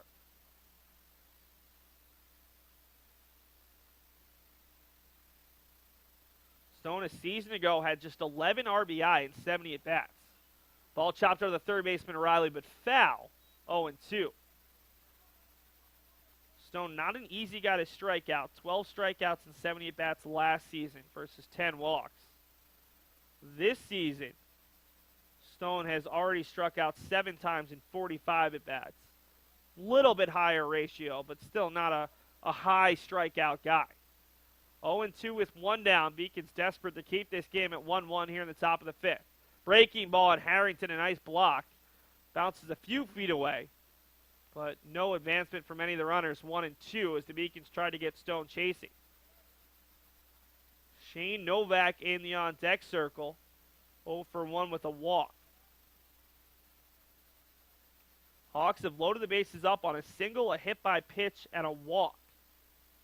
They have just 3 hits here in the top of the 5th. 1-2 offering. Breaking ball. Did he go? Yes. A huge break for UMass Boston. Stone couldn't believe it, but the Beacons pick up a big second out, as that's just the second strikeout of the game for Aruda, and it puts him potentially 1 out away from getting out of a bases-loaded jam. Aruda has pitched really well here at home. Remember, just his 3rd collegiate start. His first collegiate start allowed 1 run in 5 innings against MIT. Second collegiate start, not so good. 5 earned runs in an inning down in Florida against SUNY Oswego, but this is more similar to that first start against MIT. Hasn't been quite as sharp, but still looks very good. 1-0 pitch hit out to left. Going back on his McCormick. This one's going to get down, but how far down? It's a grand slam. Shane Novak puts it over the monster. The runner going around third base, that was Chris Bosco. Didn't realize it was gone until his teammates were coming out of the dugout. That's how hard he was running. And it's 5-1 Roger Williams on the grand slam from Novak. Novak with the home run just hit his first homer of the season, and he doubles his RBI on the year with 8. Just clubbed the ball over the monster. And a little bit of wildness there from Tyler Aruda. The hit by pitch and the walk have allowed the Hawks again to score with 2 outs, and this time 4 runs. Going to look at that highlight at the end of the half inning, as Shane Novak has really made up for that mistake he made in the first inning when he allowed the Beacons to have runners at first and third.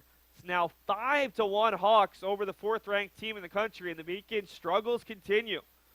UMass Boston's had their chances against Justin Garcia. Beacons have left 8 runners through 4 innings, but the Hawks have capitalized on their chances. Hit out to left. It's going to be over the head of McCormick, who made a jumping effort. Back-to-back hits as McCormick's throw to second will not be in time. And Anthony Dominguez keeps it going for the Hawks with a double to left.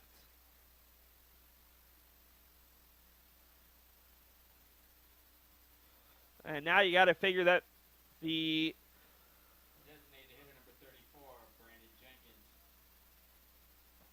outing for Tyler Aruda is coming closer and closer to ending, as he's now allowed 5 runs, 4 earned. Here through 4 2/3. Sal Frascino, the Beacons' everyday center fielder, continues to warm out there. 0-1 with 2 outs and a runner on second for Brandon Jenkins, the designated hitter, who's flown out to left and grounded out to the pitcher. 0-1, breaking ball on the outside half. Jenkins did not like it. Immediately showed his displeasure. It's a big out right now for Arruda. Got to keep it at 5-1. UMass Boston tries to go into conference play on a high note. You'd hate to be losers of 3 of 4, especially a game like this where the Beacons had a chance to maybe not blow it open, but certainly take a lead and hold on to it early on. And the grand slam is there's a half-hearted check swing from Jenkins, but not before.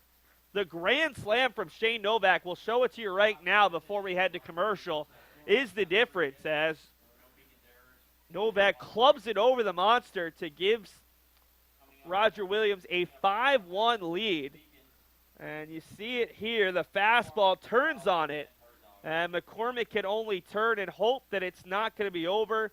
And you even see the baseball over the scoreboard, over the wall. It's 5-1 Roger Williams through 4.5 here on the Beacons Broadcast Network.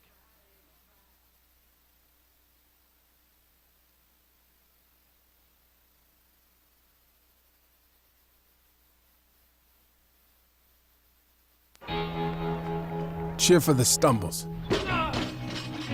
The he shoulda had that's.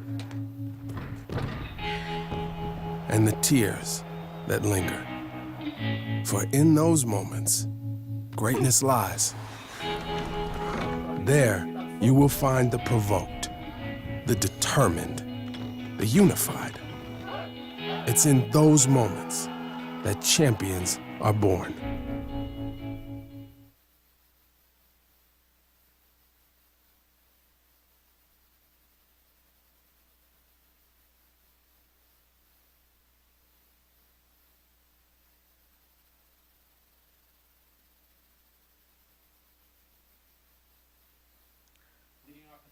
Ryan McCormick, Chris Fowler, and Nick Herzog to step up against Justin Garcia, who all of a sudden has a 4-run cushion to work with. He gave up an unearned run in the first. Since then has been able to work his way in and out of trouble.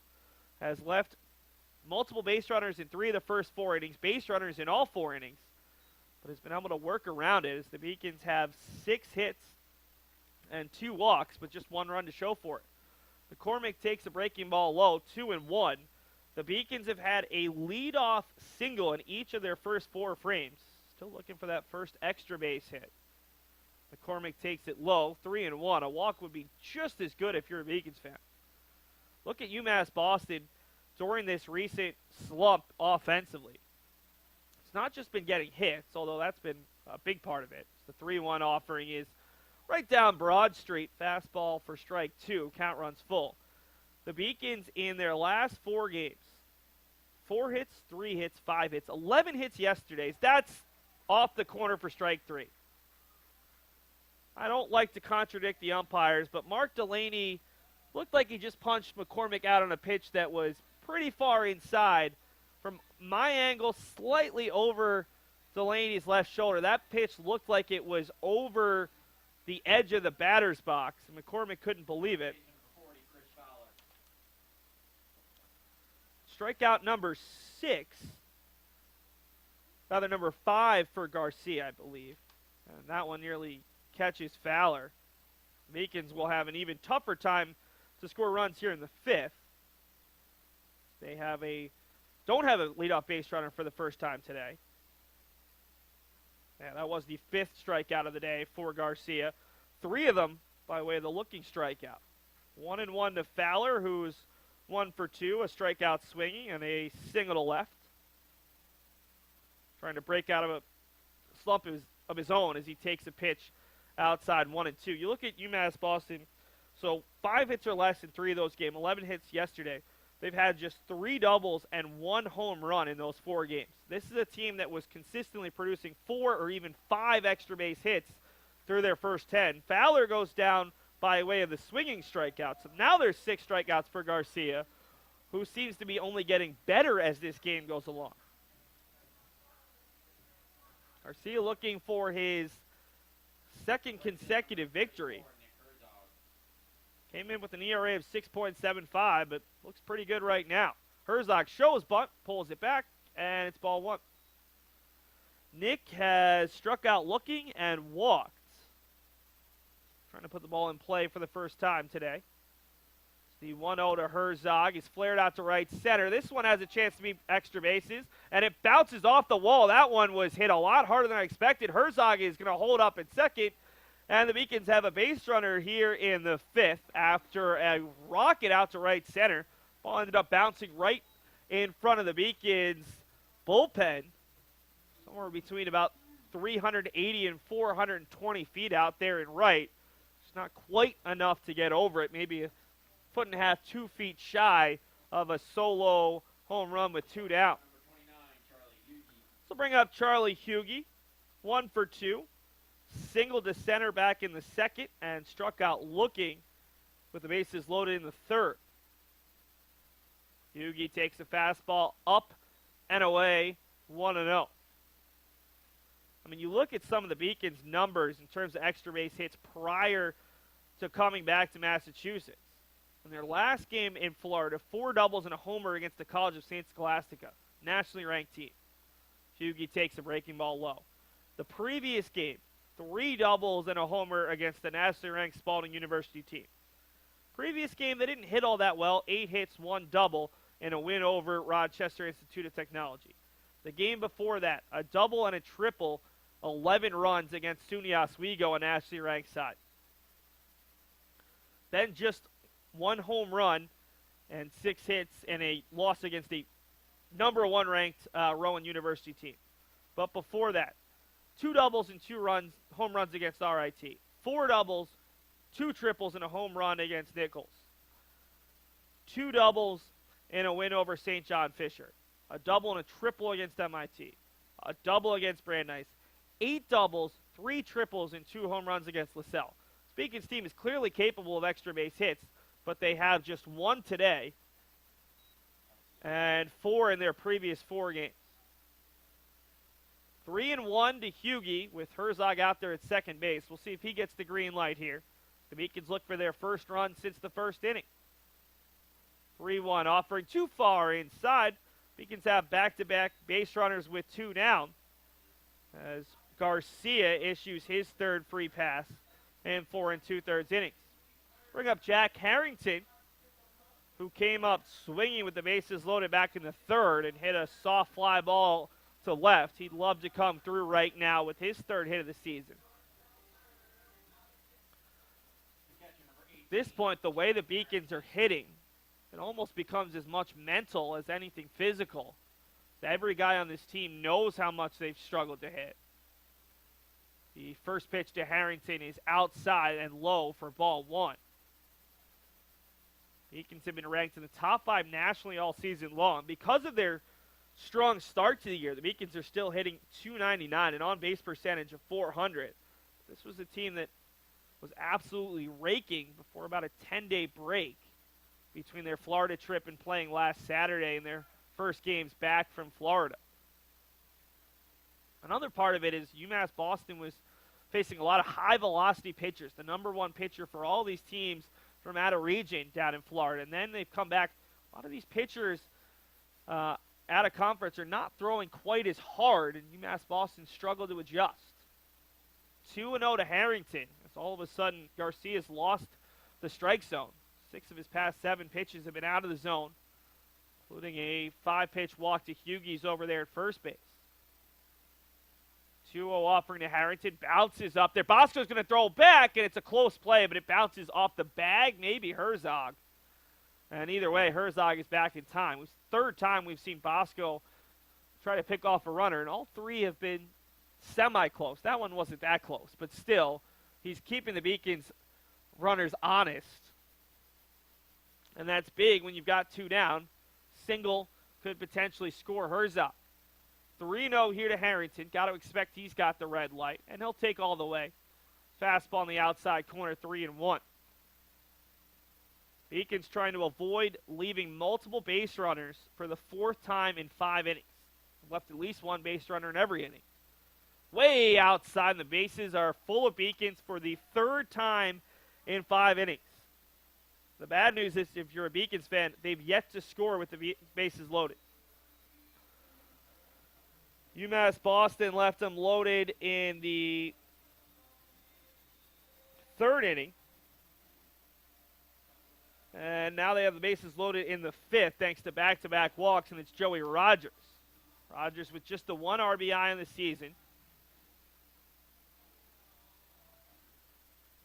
Huge spot right now for the sophomore. An extra base hit would lift this entire team.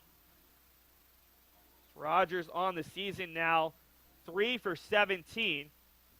Has a single today down the left field line and grounded out to second in his first at-bat. 5 career RBI and 40 career at-bats. First pitch to the Beacons 9-0 hitter is low. Throw down to third, and it's not in time. Herzog at third with great speed. Hughie with very good speed at second. Harrington, catcher, runs well for a catcher, but certainly not a terrific runner. The 1-0 to Rogers, takes the breaking ball 1-1. UMass Boston can get 2 runs back here. Have to feel like you're in the game after giving up a grand slam in the top of the inning. Breaking ball almost catches him. That's the big point of emphasis. The Beacons are still saying that caught the jersey. Rogers is saying it. Herzog is saying it. And here comes Brendan Igebro. This is big because you bring up the Beacons' hottest hitter in Eddie Riley next, and home plate umpire will talk and ask his base umpire if he saw it. It's Mike Rabideau who's going to have to make the call, as Mark Delaney clearly didn't see it. They'll have a chat. Rarely do you see these things overturned. We'll see if we can take a look at the replay really quick, so we have a moment. It was so close. This is a point where 2 years ago, even 3 years ago, Rogers is going to wear that and take first base. But because of the big point of emphasis recently about getting out of the way, not issuing the free pass if the batter doesn't do something to get out of the way, Rogers did a good job. He still thinks it hits him. So did Herzog. 2-1. Another pitch that almost catches him. That one a high heater, and it's 3-1.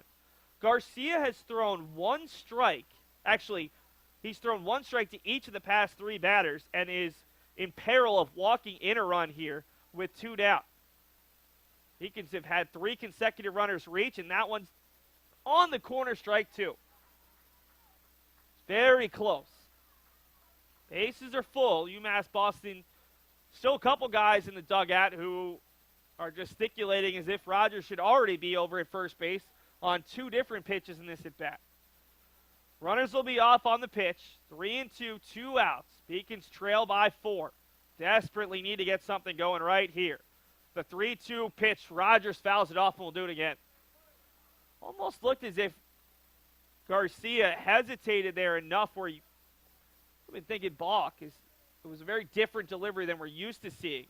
Big hesitation before he went. Big spot for Joey Rogers, the Beacon sophomore center fielder. Garcia gets the sign. 3-2 offering, and it swung on it. Ooh, got a piece of it. Couldn't see it from here, but immediately the umpire puts his hands up. So back-to-back foul balls. And we'll see our 8th pitch of the at-bat. Rogers fighting hard right now. UMass Boston's bench ready to explode. This is either going to be a huge play for one team and a bad one for the other. 3-2 pitch. Rogers pops it up. Could be playable. Bosco behind the plate. Looks like he has room. He's not going to have enough. Ball bounces over the netting, and we'll go to a 9th pitch. Rogers has fouled off 3 consecutive pitches. Remember, the Beacons feel as if Rogers was hit on the 2nd pitch of this at-bat. UMass Boston could have Eddie Riley at the plate already, and now Rogers is fighting to get aboard any way that he can. Garcia all of a sudden has found the strike zone, though.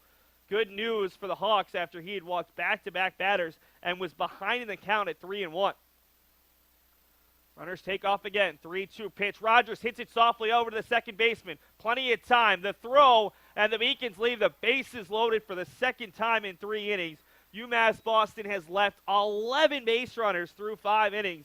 And the Roger Williams Hawks think an upset. They lead 5-1 over UMass Boston through 5 innings. Paris changed my life, and I got there through UMass. Those very specific seminal moments in Paris. The subway. A man in a tuxedo walked in, and a woman in a long gown. And it was stunning. It all hit me. It was like a lightning bolt. There was this world of beauty and style that I wanted to be a part of. That was the beginning of the journey. And that all came through the University of Massachusetts. And that was really a key moment for me. That's what it was.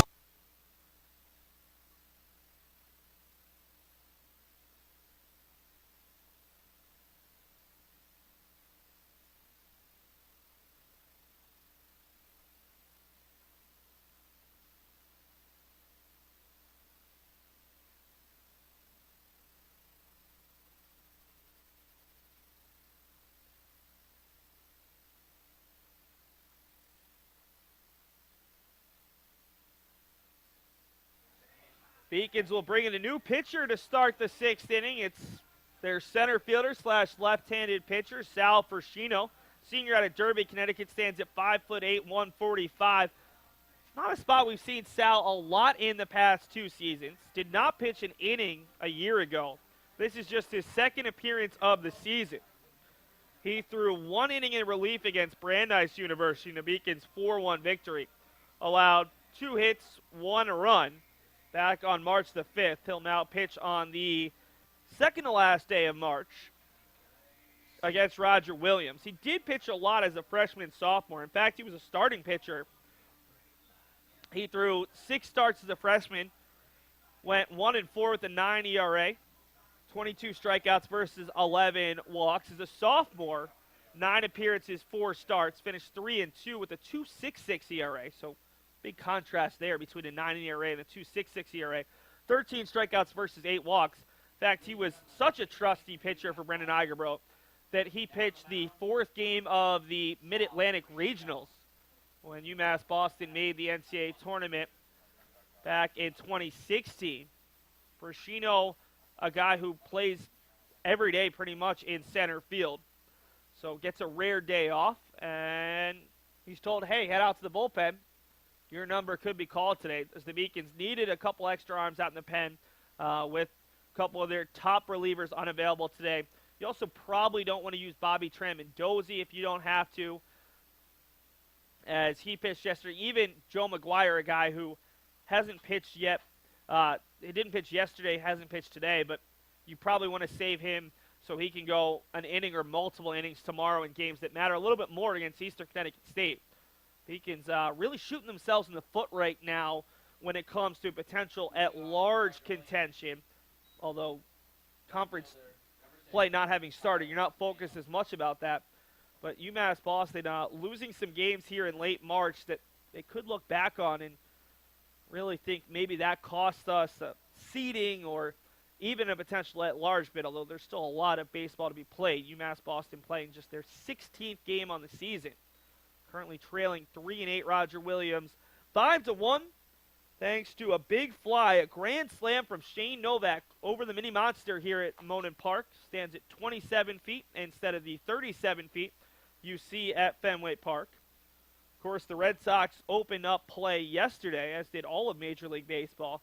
But the Red Sox won't play at Fenway Park till next week. They open over down at Tropicana Field against the Tampa Bay Rays. It's Joey Rogers who ended the last half inning, able to make the play to retire Tyler Cedeno to start the 6th inning. Roger Williams with 5 runs on 5 hits.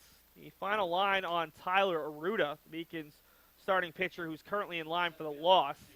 5 innings, 5 hits, 4 runs, or 4 earned, all of those come in the last half inning.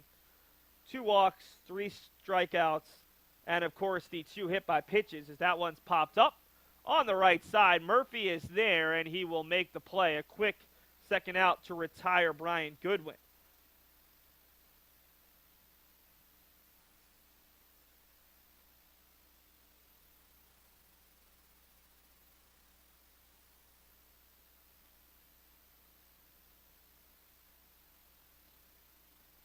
Apologize about the lack of graphics. A little bit of technical difficulty. Should have that back up for you shortly.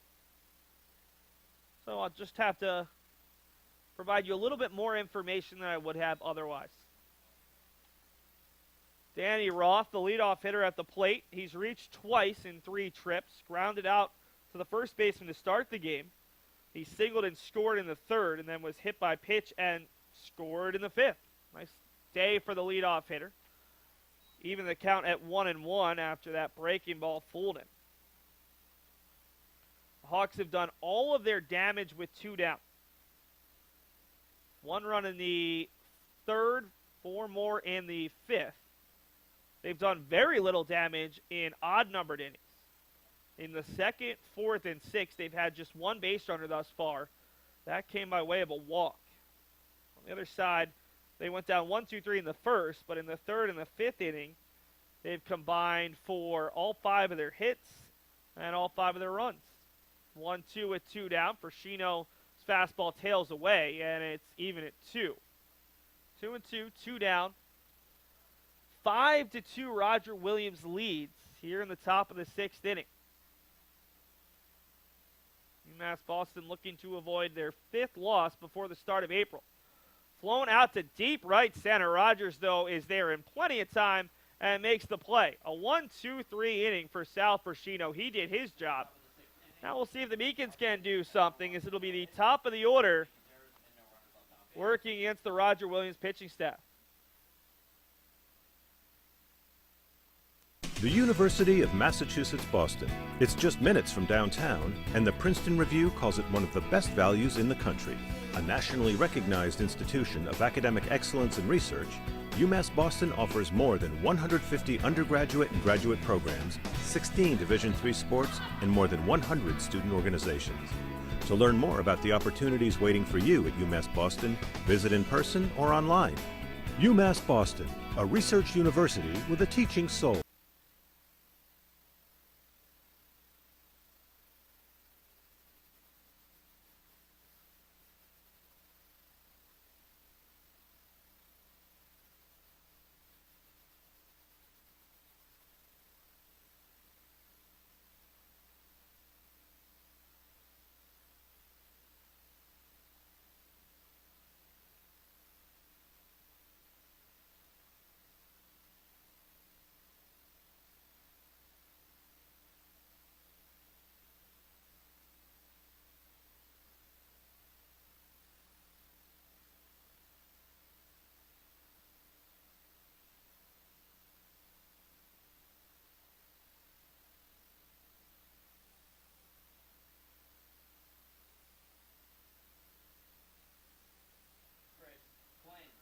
Got a reliever coming on for the Hawks. That's why after the top half of this inning I said against the pitching staff of the Hawks rather than against the very talented Justin Garcia, who did the job today, going 5 innings strong, allowing the 7 hits, 1 run, 0 earned.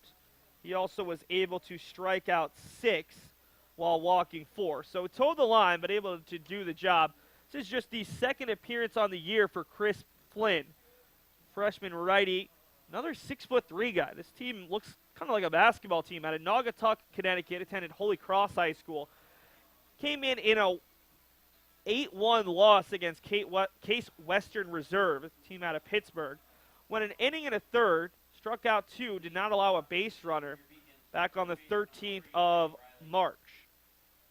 We've yet to see their top reliever. That is Matt Vernicatola. He's gone 15 and third innings in relief this year with a 2.35 ERA. Maybe the Hawks are saving him for later. Although he did go 2 and third innings yesterday, so maybe he gets a bit of relief. Who knows? This is a guy that's gone 6 innings in relief in a single game already this year, and multiple innings in 4 of his first 5 appearances. 1-1 to the Beacons leadoff hitter Eddie Riley, as they face off against a righty who stands at 6'3" instead of a lefty. Riley has reached twice today, 1 for 2 overall. Singled and scored in the first, walked in the second, and grounded out to the third baseman on a great diving effort from Shane Novak back in the 4th. 2-1 to Riley. Beacons hottest hitter right now, who takes a huge hack and comes up missing.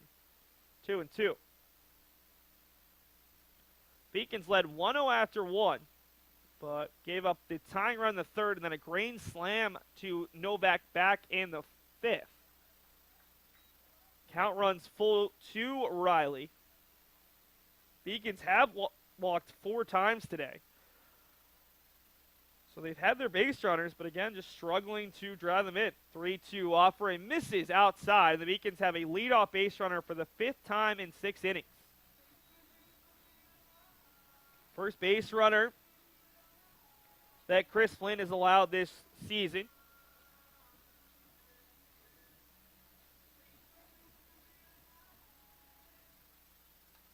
This Roger Williams team has a ton of new faces. I mentioned quite a few freshmen. They have 21 new players on this year's roster.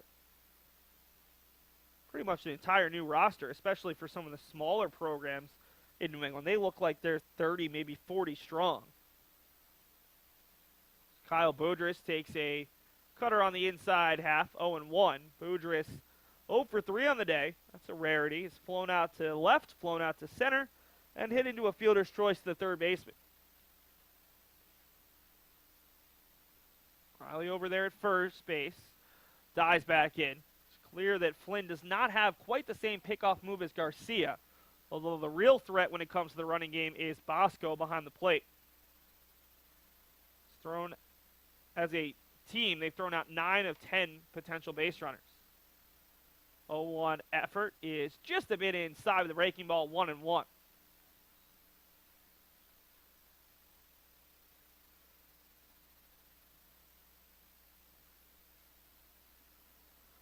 Remember, UMass Boston will open conference play tomorrow.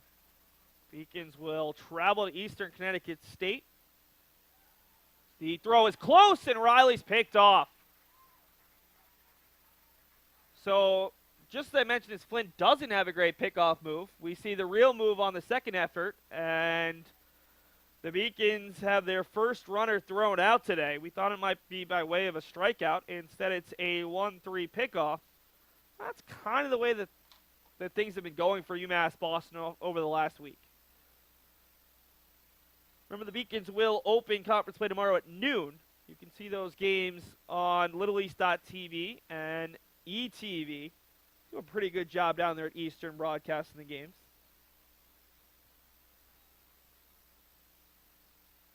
So you see the coach of the Hawks, Jason Tower, come out. He just wants to talk to his freshman pitcher and Chris Bosco. Ironically, he's not been able to find the strike zone. He's already issued 1 walk, behind the count 3-1, but that pickoff, well, he's able to get himself out of some trouble.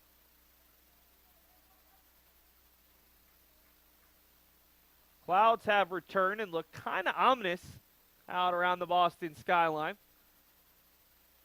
Not quite fogging over the Prudential Center to our left yet, but there was supposed to be rain in the forecast for the 7 o'clock hour. We still haven't even reached 5 o'clock yet on the East Coast. 3-1 pitch is high. Flynn has issued back-to-back walks, but there's only the 1 runner on because of the pickoff. Bring up Dave Murphy. He can still have 11 outs left in this game, so this is big right now. UMass Boston's got to get base runners. They've got to pick up some runs. You don't want to keep waiting like the Beacons did yesterday. They had a much shorter deficit to overcome, 2-0 and 3-2. And the Beacons were finally able to tie it at 3-3 and then score 3 runs in the top of the ninth. Rather, the top of the ninth against Western New England as Murphy check swing that catches the ball, and it's 0-1. That should help Flynn, who struggled to find the strike zone. Now 5 walks for Beacons batters, including 6 walks, including 4 in the last 5 batters. 0-1 pitch to Murphy, nearly catches him. That hit by pitch, not hit by pitch, to the last hitter in the 5th really is a huge play right now. because whether or not they would have stuck with Garcia, the lack of control from both Garcia and Flynn could have led to the Beacons getting several runs, but home plate umpire Mark Delaney did not think that Joey Rogers was hit, whereas every Beacon did. That ball flared over the head of the shortstop, and Boudris is going to think about 3 and hold off. That's about 80% of the Beacons base runners. They probably would have first and third, but no reason to risk it, especially with Boudris' health, and they have first and second after Murphy picks up his second consecutive 2-hit day.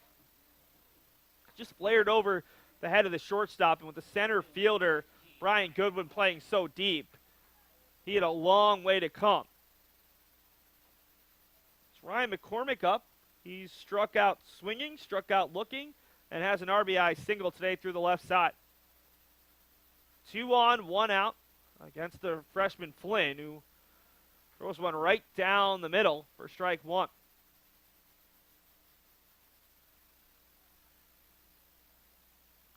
McCormick, with his RBI single in the first inning, has a team-high 17 on the year in just 16 games.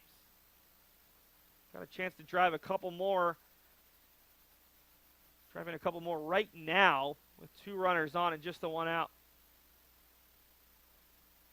Flynn, a long look back at second, the 0-1 offering. Breaking ball in the outside corner, 0-2. It's a good pitch as McCormick was looking for the fastball. Ryan does not have a home run in his career. 11 doubles and 115 at-bats now. 0-2 offering to McCormick. Takes it high and outside, 1-2, trying to get him to chase.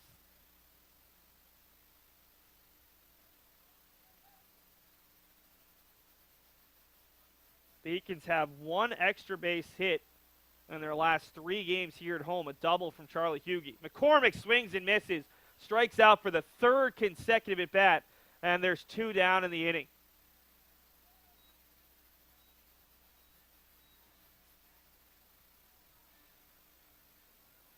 First strikeout for Flynn, in fact, the first batter that he's retired. Remember, the first out of the inning was a pickoff at first base. The Beacons should have the bases loaded with 1 out for the 3rd time in 6 innings. Instead, there's 2 down with 2 runners on for Chris Fowler. Fowler has 2 strikeouts of his own and a single today, as the Beacons have already struck out 7 times through 5 2/3 innings. First pitch to Fowler, takes it inside on the hand, strike 1.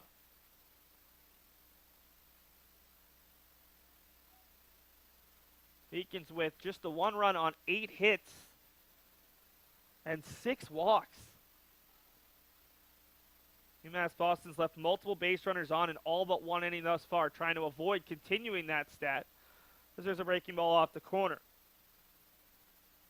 11 runners left on base through the first 5 frames.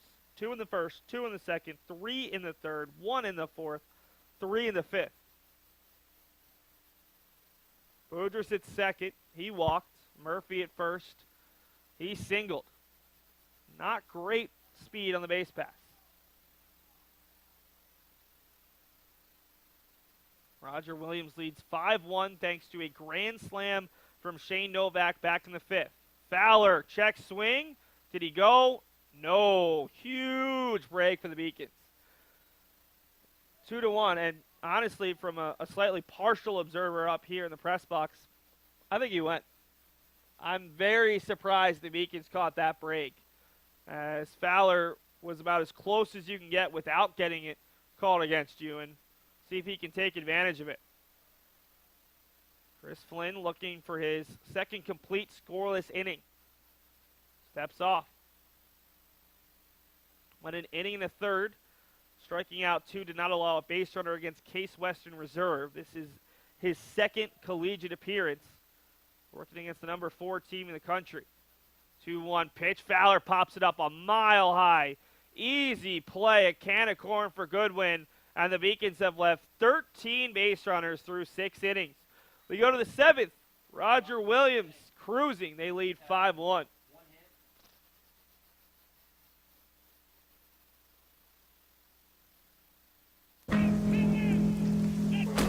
Celebrate the soggy shoes and the slow starts. Celebrate the lessons learned along the way.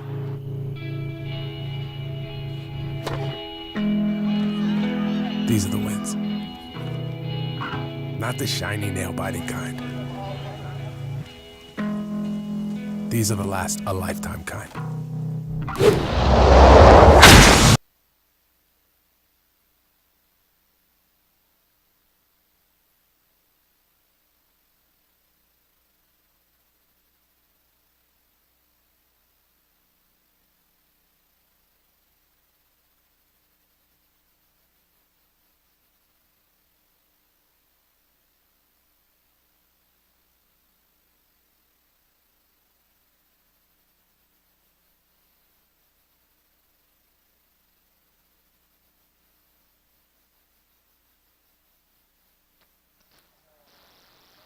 Let's take a look deeper into the numbers here in the top of the seventh. UMass Boston Athletics uses Stretch Internet as their live stats and video provider. Stretch gives you a deeper look into the stats, some of the analytics. The Beacons for the game are hitting 308. Pretty good number. On the other side, Roger Williams is hitting 217. The issue is all the other numbers. Roger Williams is hitting 364 with 2 outs and have scored all 5 of their runs with 2 outs. The Beacons are hitting 143. With runners on, the Beacons 158. Roger Williams is hitting 250. With runners in scoring position, the Beacons are hitting 071. And they've had runners in scoring position in every inning. Roger Williams is only hitting 200, but again, when you hit a grand slam, it doesn't take many big hits. And they've had at least one of them. The Beacons, the positive, hitting 833 for the leadoff runner, but a big 0 with the bases loaded, and they've had 3 chances. On the other side, Roger Williams hitting 250, and they've done their job as that ball is popped up by Dean DePret on the infield. Can of corn for Chris Fowler, and there's 1 out in the top of the 7th as Sal Frascino continues to be a bright spot for the Beacons out of the pen. He's retired all 4 batters he's faced.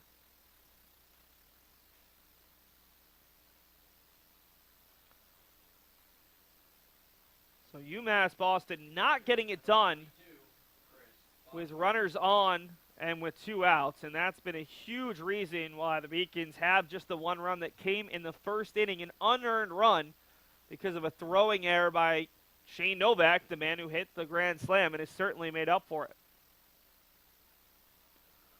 0-1 here to Chris Bosco. Bosco flew out to right center in the first, hit by a pitch in the third, and walked and scored. In fact, he was the man who didn't realize the ball was over the monster until he was almost home. So he scored the third of 4 runs on the Novak home run. He's quickly behind 0-2 to Frascino, who's only retired all 4 batters he's faced and looked pretty good doing it, making just his second pitching appearance of the season and second over the past 2 seasons. 0-2 offering, breaking ball well outside, 1-2. Remember, Beacons fans, you can see the Beacons back here at home on Tuesday. They host Worcester State University before a bit of a road trip. Beacons will be at Worcester State on Thursday. That one just misses. Then next Saturday, they're scheduled to be at Western Connecticut State. They might host the Colonials because the Colonials' playing surface is in such bad shape we expect. Western, of course, traveling to Keene State tomorrow because their field isn't playable. It's flared out to right. Going to be a long run for Herzog, and he's going to make the play for the second out of the inning. So UMass Boston might actually have 2 home games, even though they won't be the home team on the scoreboard next week, or 3 home games. And then the Beacons travel to Brandeis University for the second game between the 2 sides this year. UMass Boston defeated the Judges 4-1 back on the 5th of March. And for the second straight year, they'll play at Roger Williams as part of a 2-game home-and-home split. Beacons will travel to Roger Williams on the 11th of April. That's a 3:30 start before UMass Boston starts a stretch of 7 consecutive home games in mid-April. 0-1 to Justin Stone. Stone has not gotten a hit today. 0 for 3, a ground out to second.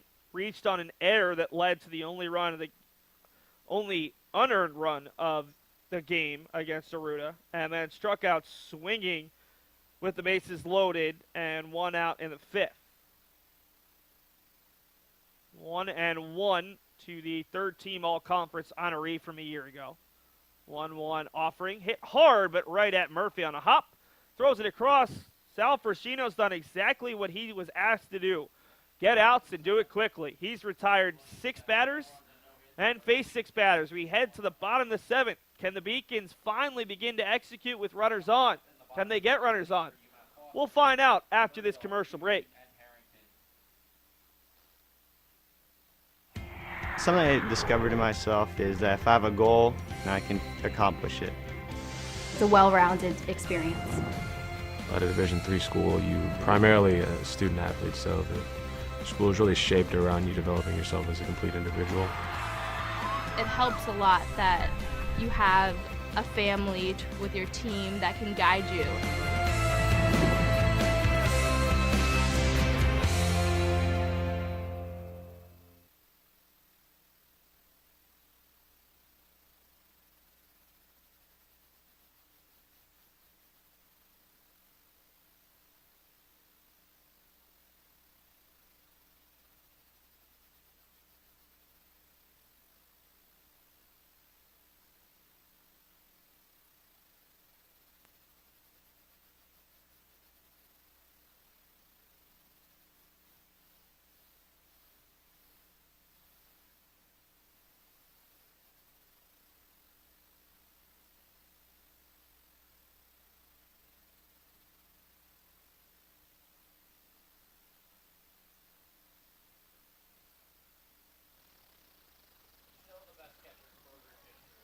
Six, 7, 8 for the Beacons. UMass Boston has put a base runner on in every inning. They have a hit in every inning. They've had multiple base runners in all but one inning, but they just have not been able to execute with runners on, especially with runners on and 2 outs. The Beacons' lone hit with runners in scoring position came back in the first inning. Ryan McCormick, an RBI single. Since then, they have been ice cold as Herzog takes the first pitch on the outside corner for strike 1 from Chris Flynn, who came in the 6th and allowed walk, pickoff, walk, single, and then got out of a jam with a strikeout swinging and a soft fly out to center. Went an inning and a third in his first career outing. See if he goes much further here in outing number 2 as it's chopped over to the shortstop. Tons of time for DePreta. The long throw, it's not in time. I don't know what Dean DePreta was doing there, but it's going to be an infield single for Herzog as DePreta took a bit too much time. The Beacons have a leadoff base runner for, how about this, the 6th time in 7 innings. I mean, you see that stat, and typically that correlates to runs. In baseball, you are 3 times as likely, I think, to score a run if you get the leadoff base runner on. And yet UMass Boston has done it 6 times in 7 innings, and they have just the 1 run. We see Flynn work here against Charlie Hughey. Now, this would typically be a situation where the Beacons would play some small ball, but down by 4 runs with 9 outs to go, the Beacons don't have that luxury. So Hughey will hit away. He's singled, struck out looking, and walked out of the 7 hole to be followed by Harrington and Rogers, although we might see some pinch hitters for UMass Boston. It looks like Anthony Cesare already is in the on-deck circle, and you might even see a pinch hitter for Rogers as well. Saw Wanderson Pinales taking some cuts. The Beacons need some base runners right now, and Harrington and Rogers both have had decent days, but they're not 2 of the Beacons' better hitters. As Hughey hits one over the top, no, just caught the very top of the parking garage and bounced back. Parking garage is, 8 stories over to our right? Maybe a little bit shorter, and Hughey nearly put it on top of it. It'd be very dangerous to park your car on a game day. But fortunately, I don't have a car, so I don't have to worry about things like that. It's the little things. 0-2 with a runner on first and no outs. The pickoff throw again. Remember, Flynn has already picked off one base runner, and Herzog is back in time. The Beacons have yet to attempt a stolen base today. Chris Bosco threw out 29 base runners, a Division III high last season. 0-2 offering well outside 1 and 2. 7-8-9 for the Beacons in the bottom of the 7th. We see Kyle Penny and Nick Catraro begin to warm up. Maybe Penny will come on and replace Harrington, as Anthony Cesare, who's in the on-deck circle in Harrington's spot, is not a catcher. Hit right back up the middle, but a great snag from Flynn. A low throw, the shortstop to print a chance to redeem himself, and he does. It goes 1-6-3, and a highlight reel play by Flynn to snag the comebacker, and the Beacons have no one on for Anthony Cesare after the first double play turned by either side today.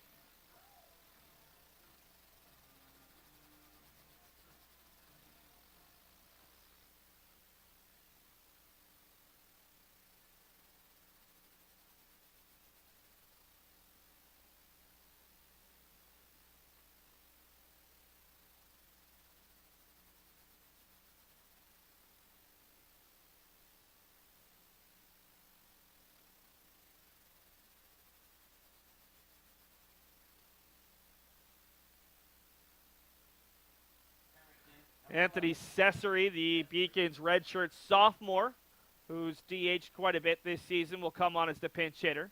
Fouls went off on the hands, 0-1. Cesare comes on to replace Jack Harrington, who finishes his day over 2 with a walk.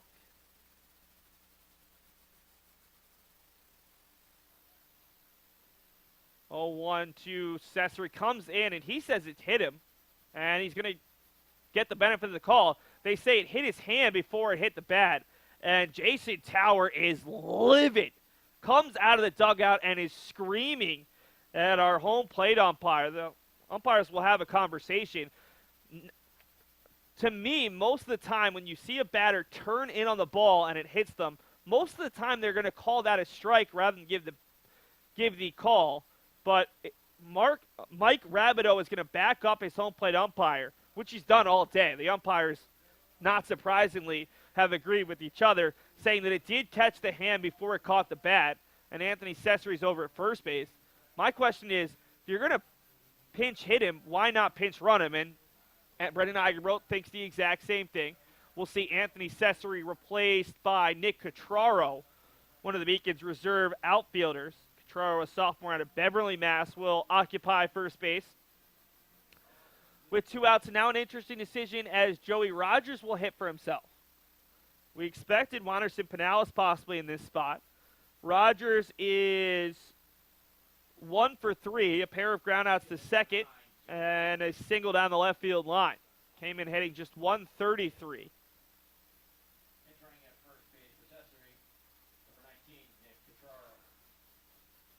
Flynn a breaking ball, down Broad Street, 0-1.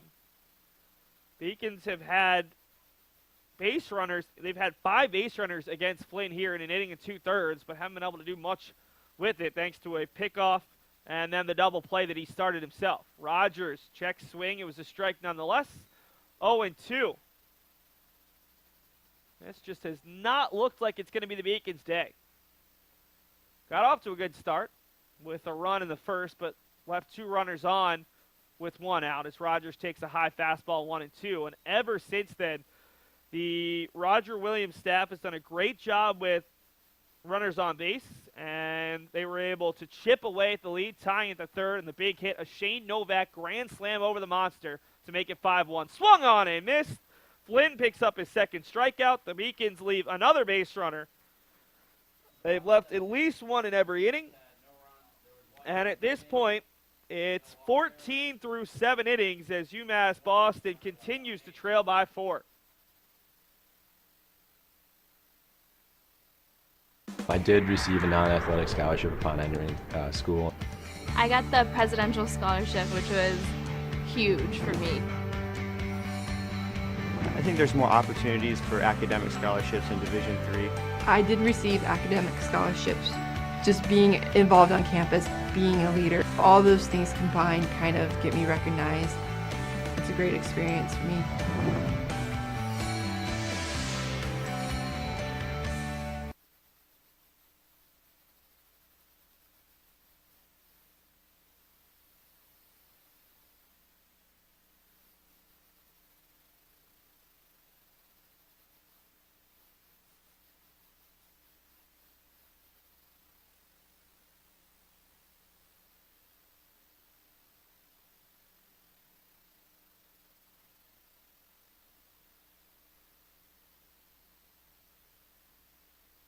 Two changes for UMass Boston to start the 8th inning. Kyle Penny, the Beacons' third-string catcher, will come on to replace Anthony Cesare, who came on as a pinch hitter, and then, of course, Nick Catraro, who came on as a pinch runner, didn't get to go anywhere. Penny, a sophomore catcher out of Toland, Connecticut, stands at 6'1", 220. The other change is on the mound. Anthony Pescara, the left-hander who's looked very good out of the pen in his sophomore season. A sophomore, 5'11", 160 out of Hinsdale, Illinois, just outside the Chicago area. Attended Hinsdale Central High School. Pescara's numbers on the year, 0-0 with a 0.00 ERA. That doesn't tell you a lot, so we'll try to fill you in with a few more details. As the Beacons' lone lefty out of the pen outside of Sal Frascino, who kind of don't consider a lefty out of the pen because he spends most of his time in the field in center. Pescara on the season, 3 innings pitched in 2 appearances. 3 hits, is not allowed a run, a walk, or a strikeout. As a freshman in 5 appearances, went just 4 innings, 3 hits, 4 runs, 2 earned, 5 walks, and 4 strikeouts.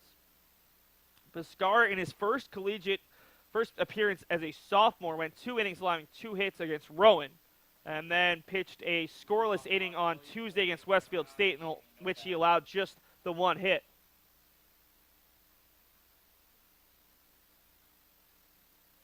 Pescara will face off against 5, 6, 7, including the hero thus far for the Hawks. It's Shane Novak. Novak hit a grand slam with 2 outs in the 5th inning. The Hawks have scored all 5 of their runs with 2 outs today. Takes a hard fastball on the inside half for ball 1. Novak walked in his first at-bat, grounded out to third in the 3rd, and then hit a home run off Tyler Aruda, who went 5 innings. Sal Frascino, a really nice appearance out of the pen. 2 innings, no hits, no runs, no walks, no strikeouts. Great for a guy who has had to pitch a little bit more than he probably would have expected coming into the season due to some injuries in the Beacons' pen. Brian Kaufman, who was the Beacons' go-to pitcher a season ago, has barely pitched this year as it's roped out past the diving shortstop Hugie. And it's another hit for Shane Novak, who's now 2 for 2 and has reached 3 times. Nice effort from Hugie on a ball that was absolutely scorched off the turf, but nothing that Hugie could do. And it's just the second leadoff base runner today for the Hawks. Anthony Dominguez is 1 for 3. He followed Novak's grand slam with a double to left over the head of McCormick after striking out looking and lining out to Hugie, the shortstop, in his first 2 at-bats. Pescara's first pitch to Dominguez. Fastball that tails off the outside corner, 1-0. We've talked a fair bit about what UMass Boston's doing in the near future. Let's take a quick look ahead for the Hawks. Today's just their 2nd game since returning to New England. That is a fastball low, 2-0. The Hawks will travel to Wesleyan University down in Connecticut for a doubleheader tomorrow, non-conference, starting at 1 p.m. Then they'll return to action on the 3rd of April. That is Tuesday. Fastball on the outside corner, 2-1. They'll take on Framingham State University in a road game at 2:30. Then on Wednesday of next week, they'll travel to Babson College, an NCAA tournament team from a year ago, at 3:30. And then they'll open conference play next Saturday against Eastern Nazarene College, a doubleheader scheduled for noon. High pop-up on the infield. Should be playable for Fowler, who toes the fair foul line. In foul territory, makes the play. And Dominguez is retired for the third time today. Roger Williams, who played a home game yesterday against Keene State College, will not play their next home game till the 8th of April, next Sunday, a doubleheader against Nichols College for conference play. Then they'll host Tufts University on Tuesday the 10th before hosting UMass Boston on Wednesday the 11th. We've got a pinch hitter for the Hawks here in the 7th spot. Pinch hitting for the designated hitter, Jenkins. Hit up the middle, chance for two. Murphy to Hughie, thrown across in time. And Tyler Rondo, well, not a great pinch hitting appearance. Hits into a 4-6-3 double play. Both teams pick up their first double play of the game within the last 2 half innings. We head to the bottom of the 8th. Do the Beacons have a comeback in them, or can the Hawks hold on for the upset victory? Find out after this commercial break. Cheer for the stumbles. The he shoulda had that's. And the tears that linger. For in those moments, greatness lies. There, you will find the provoked, the determined, the unified. It's in those moments that champions are born.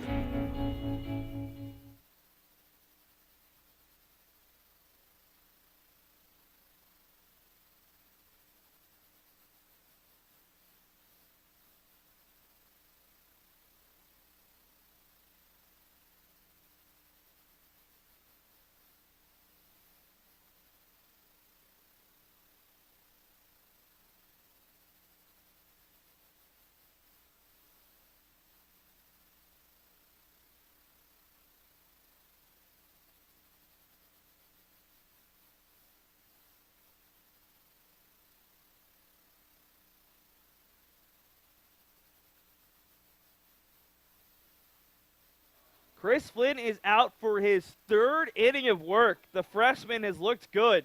He has allowed a pair of walks, a hit by pitch, and a single. And it hasn't mattered. Flynn has struck out 2, turned a double play, and stranded 3 runners. He will face the top of the Beacons order for a second time. Eddie Riley leads off with a softly hit grounder over to short. DePreda in plenty of time, but it gets past the first baseman, and a great cover from Bosco, who is one of the more active catchers I've seen. Not many catchers will follow the ball that quickly, and that keeps Riley at first base on the error by the shortstop. So Riley is aboard for the 4th time today. A single, a walk, and now an error on DePreda, the 3rd on the day for the Hawks. Bring up Kyle Boudreaux. So you needed that leadoff base runner. Anthony Searles isn't going to like it, but the Beacons have a leadoff base runner in 7 of 8 innings now. Can they do something with it? Kyle Boudreaux yet to get a hit today. He takes one inside. Hit into a fielder's choice, the third baseman the first. Flew out to center, flew out to left, and has walked. One of 6 walks the Hawks have issued today, and a hit by pitch. The Beacons have had 16 base runners, but just 1 hit. Left 14 on base thus far. As Boudreaux chops one foul down the first base line. The count even at 1-1. Not exactly the note UMass Boston was hoping to go into conference play with.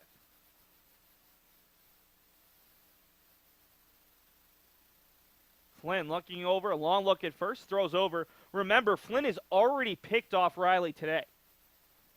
Riley worked a leadoff walk back in the 6th, first batter that Flynn reached, and then was able to get Riley after showing that soft pickoff look we just saw, went with his actual look and was able to get Riley at first.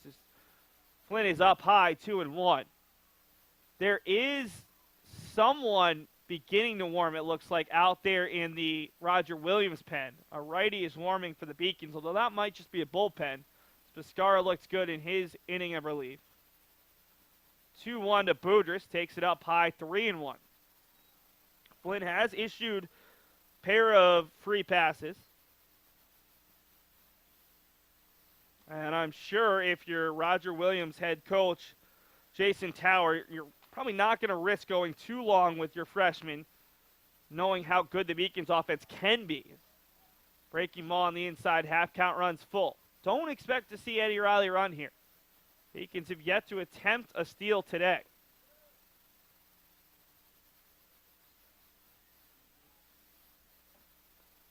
Three and two, no outs for Kyle Boudreaux, the Beacons' designated hitter, as Flynn will step off.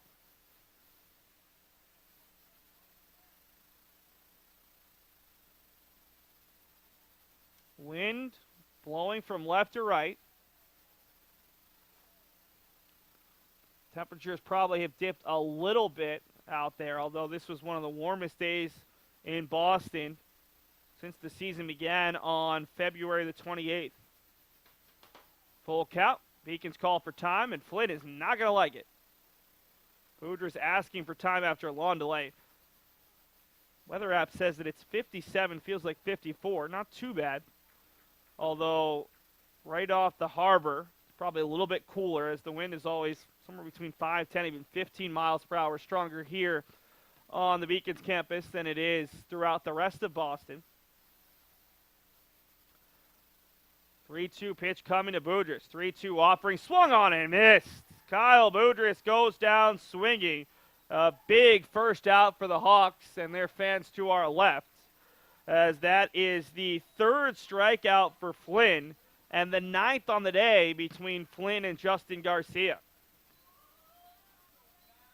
So the Beacons needed base runners and unable to put a second one on here in the 8th. Bring up Dave Murphy, who's had back-to-back 2-hit days. Murphy is 2 for 4.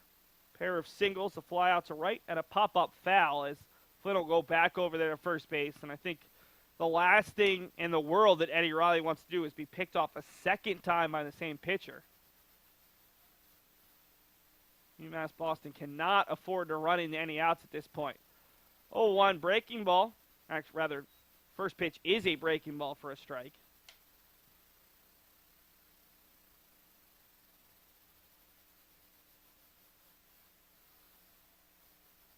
Difference in this game right now is Shane Novak's grand slam with 2 outs in the top of the 5th. 0-1 pitch. That's a towering pop-up. It's going to end up in shallow right. This could be trouble. Dominguez coming over, and he makes the play over his shoulder for the second out.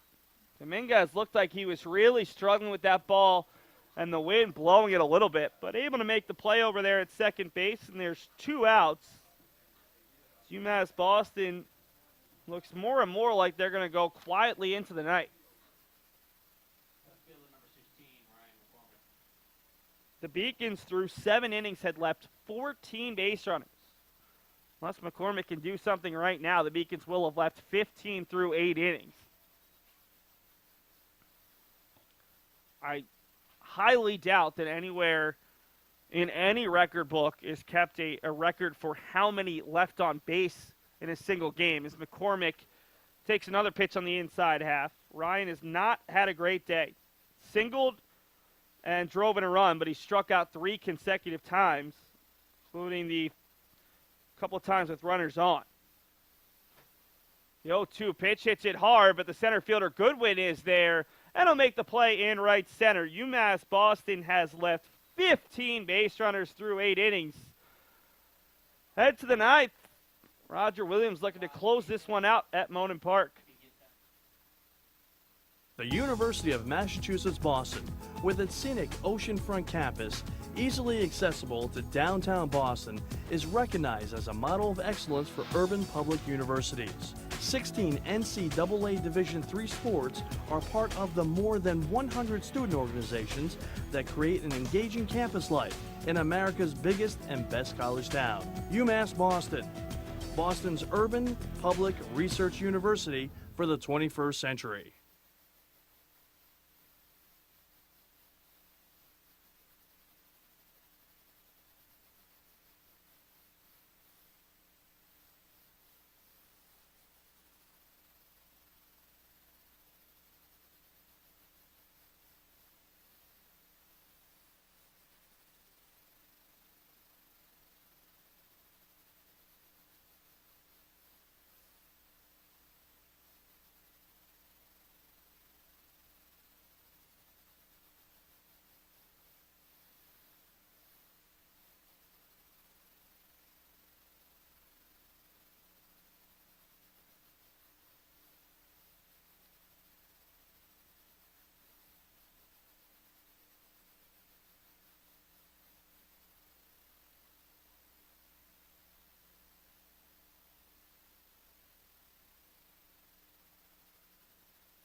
New pitcher for UMass Boston to start the 9th inning. The Beacons will go with another one of their young arms. It's Chris Monroe, the sophomore righty out of Marshfield, Mass.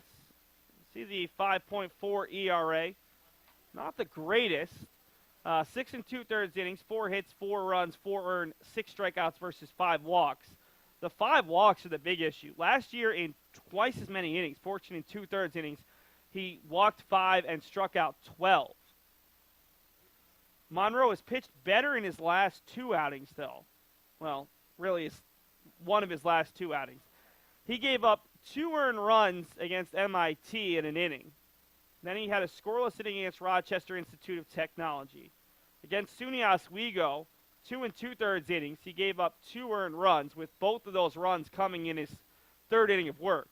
Then he threw 2 scoreless innings against the College of St. Scholastica and lasted just 1 batter against Suffolk University. A really quick pull for a guy who's pitched pretty well throughout his short career for UMass Boston. It's 2-1 here as the ball's flared out foul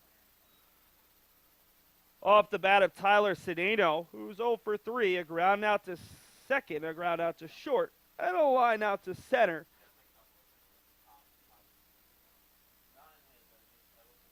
Cedeno, Goodwin, and Roth due up for the Hawks here in the 9th. They don't really need much insurance the way the Beacons have been hitting, but certainly couldn't hurt. Looking to snap a 3-game losing streak against UMass Boston. In fact, with a win today, Roger Williams would be one of the very few teams who can say they have an all-time winning record against the Beacons here at Monon Park. Ball flared over to Hughie, who makes the running play. There's 1 out in the inning. Brandeis University is 2-1 all-time against the Beacons here at Monon Park. Remember, Monon's only been open for 3 seasons. The Beacons have a winning percentage of close to 800. Western Connecticut State should have a winning record against UMass Boston here at Monon.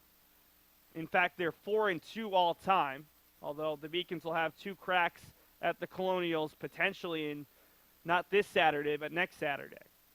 And outside of that, I can't name a team that definitively would have a better record than the Beacons in terms of games here at Monon. Those would be the obvious ones. Brandeis won each of the first 2 years here at Monon Park, so it was a big deal when the Beacons finally beat the mighty Judges, who have struggled against most teams in New England, with the exception of the Beacons.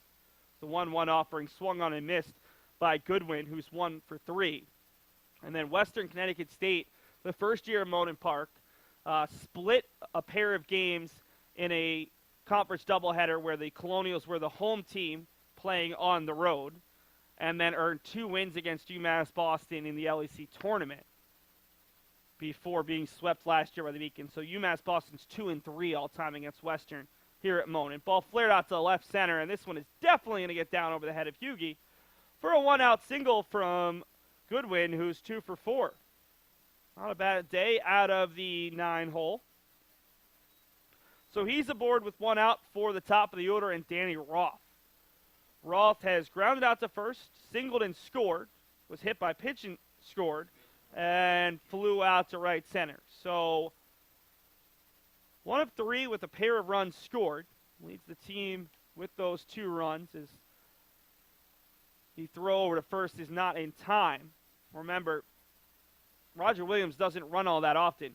If you're watching a Roger Williams baseball game, you should basically expect not to see a running game.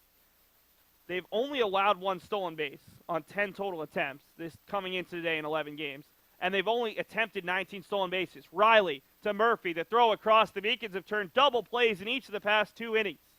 Can they get a run? That's the big question. They trail 5-1 going into the bottom of the 9th. The Beacons are going to mount a Riley. It'll start with 5, 6, 7 in the Beacons order.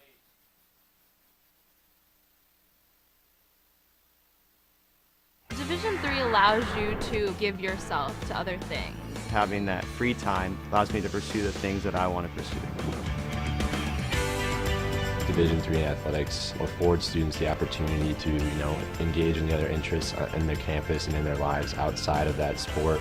It allows you to just be able to do everything you want to do. I wouldn't change it for the world.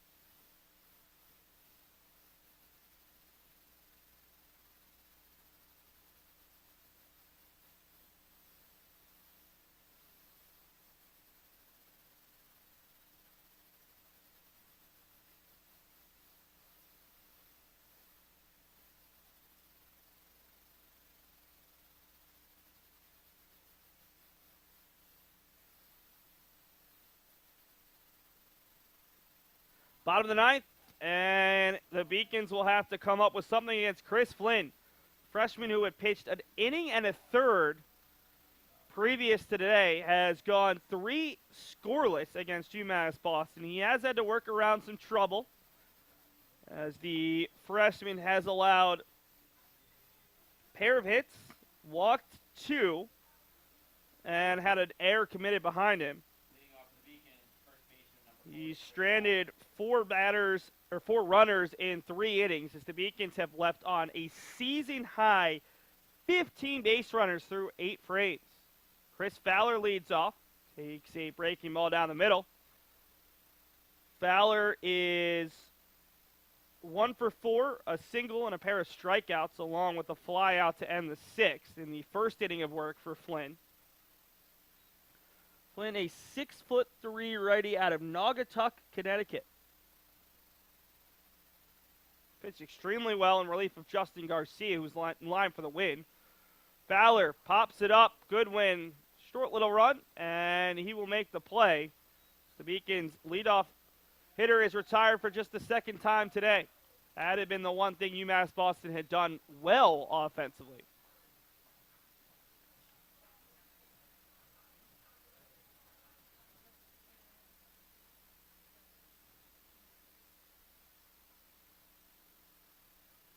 Brings up Nick Herzog. Beacons' junior right fielder has hits in each of his past 2 at-bats. In fact, he's reached 3 times today. Struck out looking in his first at-bat. Walked in the 3rd. Doubled to right center. The Beacons' lone extra base hit in the 5th. Almost put one out with 2 down as it hit off about midway up the right center field wall and then singled to shortstop back in the 7th as he takes breaking ball in seemingly the exact same spot as the previous pitch, but this one is called a strike, 1-1.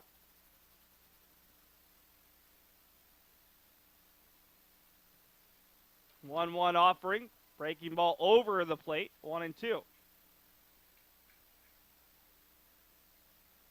Flynn has already gone 3 1/3 innings, throwing 51 pitches. Justin Garcia threw 115 pitches over 5 innings. 1-2 offering bounces up there, and Bosco continue to be active, bouncing to his right to keep it in front. Lights are on here at Monin Park, although the sun is not quite set. 2-2 hit over the shortstop. DePretta the backhand long throw, and he beats Herzog by a step and a half. Beacons are down to their final out on what has been an afternoon to forget.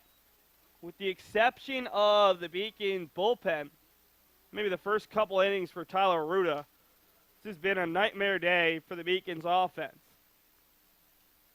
UMass Boston has put base runners on in every inning, exception thus far the 9th. We'll see if they can get a base runner here in the form of Charlie Hughey. But they just have been able to do nothing with those base runners. Beacons in line to lose their 3rd in the past 4 games. They would fall to 11-5 and fall to 1-2 on the week as Hughey takes a pitch low, 1-1. Roger Williams in line potentially for their 2nd consecutive victory. They defeated Keene State and LEC side yesterday at home, and now just 1 out away from earning a big win over a top 5 team today. Although, completely unbiased opinion, UMass Boston does not look like a top 5 team since they've come back to New England. It's not to say they didn't deserve it previous or they can't earn it again, but this Beacons team we've seen since returning to New England, 2 games against Suffolk last Saturday, game Tuesday at Westfield State, and then yesterday against Western New England. It's not the same team. For whatever reason, I mean, the players are there, but the Beacons' bats have just been ice cold. 2-2, hit out to right center. The Beacons have had a base runner in every inning. As the right fielder, Justin Stone, comes across to keep Hughey at first base. Hit number 10 on the game. As Charlie Hughey picks up his 2nd hit of the day. He's also walked, so he's reached 3 times in 5 appearances. When you pair the Beacons' 10 hits with 6 walks and a hit by pitch, 17 runners on base typically equates to 5, 6 maybe even 7 runs, maybe even more, depending on what those hits are. But 9 of the 10 hits have been singles, and the Beacons have just not hit with runners in scoring position as we see Kyle Penny up in the 8-hole. He came on as a defensive replacement for Jack Harrington after Harrington was pinch hit for, and Penny will get his first at bat of the day. Penny takes a pitch low, 1-1. Penny was one of the 3 catchers who were challenging for the starting catching role, but he's been dealing with some back injuries, and he's making just his 7th appearance on the season, 0 for 6 with a run scored. Takes it outside, 2-1. Penny does have a walk, but has also struck out 3 times. Looking for his first collegiate hit, 0 for 14 over 10 career appearances. 2-1 with 2 down. Hugie takes off, swung on, foul back to the stop. That would have been interesting. Bosco loves to show off the arm. Hugie, one of the Beacon's better base runners. Really would hate to end the game on a caught stealing, though. Hugie on the season, second on the Beacons with his 5 stolen bases in 6 attempts. 2-2, 2 down, bottom of the 9th inning. Beacons trail by 4, potentially down to their final strike. Flynn gets the sign, 2-2, pitch, check, swing, and Bosco will have to apply the tag. The combination of Justin Garcia and Chris Flynn, they strike out 10. They hold the Beacons to just a single run, and UMass Boston strands 16 base runners in the loss. We will take a very quick commercial break and close it out here on the Beacons Broadcast Network as the Beacons bats don't show up for a Friday matinee showing, and they'll open conference play tomorrow looking to get something going with the bats. They take on Eastern Connecticut State for a pair. The 5-campus UMass system is the university that educates the workforce of Massachusetts. We recognize that we are truly here for a reason, and that recognition inspires us and drives us every single day.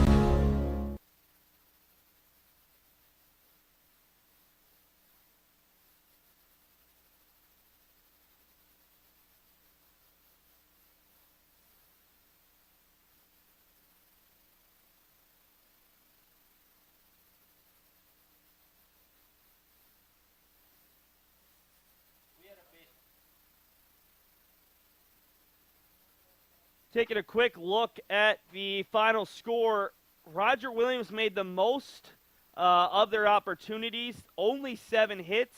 They were able to hit a grand slam in the 5th inning with 2 down, all 5 runs today coming with 2 outs. The big hit, Shane Novak, a grand slam. He finished with 2 hits, reached on 3 trips to the plate. The other big story for Roger Williams, Justin Garcia, 5 innings, 7 hits, 1 run. It wasn't earned. Struck out 6. He got the start, picked up his first win. Chris Flynn, in his second collegiate appearance, had a great outing. 4 innings, 3 hits, 4 strikeouts, and 2 walks. If you're a Beacons fan, well, the lone bright spot is probably the bullpen. They went 4 innings, allowed just the 2 hits, did not allow a walk or a run scored. The combination of Sal Persino, Anthony Biscara, and Chris Monroe did well. Tyler Arruda really... he was cruising through 4 innings, but gave up the grand slam as Roger Williams put a lot of pressure on in that 5th inning with 2 outs, and they were able to pick up the victory. Let's take a look really quickly through the highlights from this one before we wrap up. Not a ton of highlights for these 2 sides, as we'll punch it up for you and talk about them real quick before we close out here on the Beacons Broadcast Network. It opens with that throwing error that led to the Beacons' run, as this actually got away, and Hugie was able to move up to second. So this was actually in the 2nd inning. There was a throwing error, the first error of the day for Roger Williams that led to the Beacons' run in the 1st inning. This is the really nice play from Eddie Riley. Picks it up and throws. Great reach from Fowler. You see him stretching out with the glove hand, the right hand. This is the grand slam from Novak, just turning on a fastball and putting it just over the yellow. You can see it there. The Beacons giving up a big fly. First home run of the year for Novak, a big one for the senior out of Litchfield, New Hampshire. Next one was the hit by pitch. Was it or wasn't it? It's too tough to tell from up here. The Beacons thought it was with the bases loaded. That would have made it 5-2, would have had Eddie Riley come up. Who knows if that would have been the difference. Either way, the Beacons didn't get hits with runners in scoring position. This was the great double play turned by Flynn. You see him losing his balance, still able to make the play. A low throw. DePreda is there, throws it across. And then finally, one of the Beacons' 2 double plays turned late in the game. They had an inning-ending double play in the 8th and 9th. This one goes 4-6-3 as Murphy chips across for Hughie, who's there in time. Not a lot of offensive highlights there for UMass Boston as they left 15 runners on base. Really quickly, we'd like to give a shout-out to our production team. Doing a great job amidst the rain, amidst some early technical difficulties. My name is Seth Lorensky, your producer and play-by-play guy. Rachel Maslak and Anthony Searles, your directors. Rachel Maslak also pulling some double duty on instant replay. Eileen Sheen, Marcelo Cunha, and Alex Gibbs doing a great job of battling the cold and the rain on camera. That'll do it from Boston, folks. Roger Williams topples the number 4 team in the country. A 5-1 victory for the Hawks to snap a 3-game losing streak against the Beaks.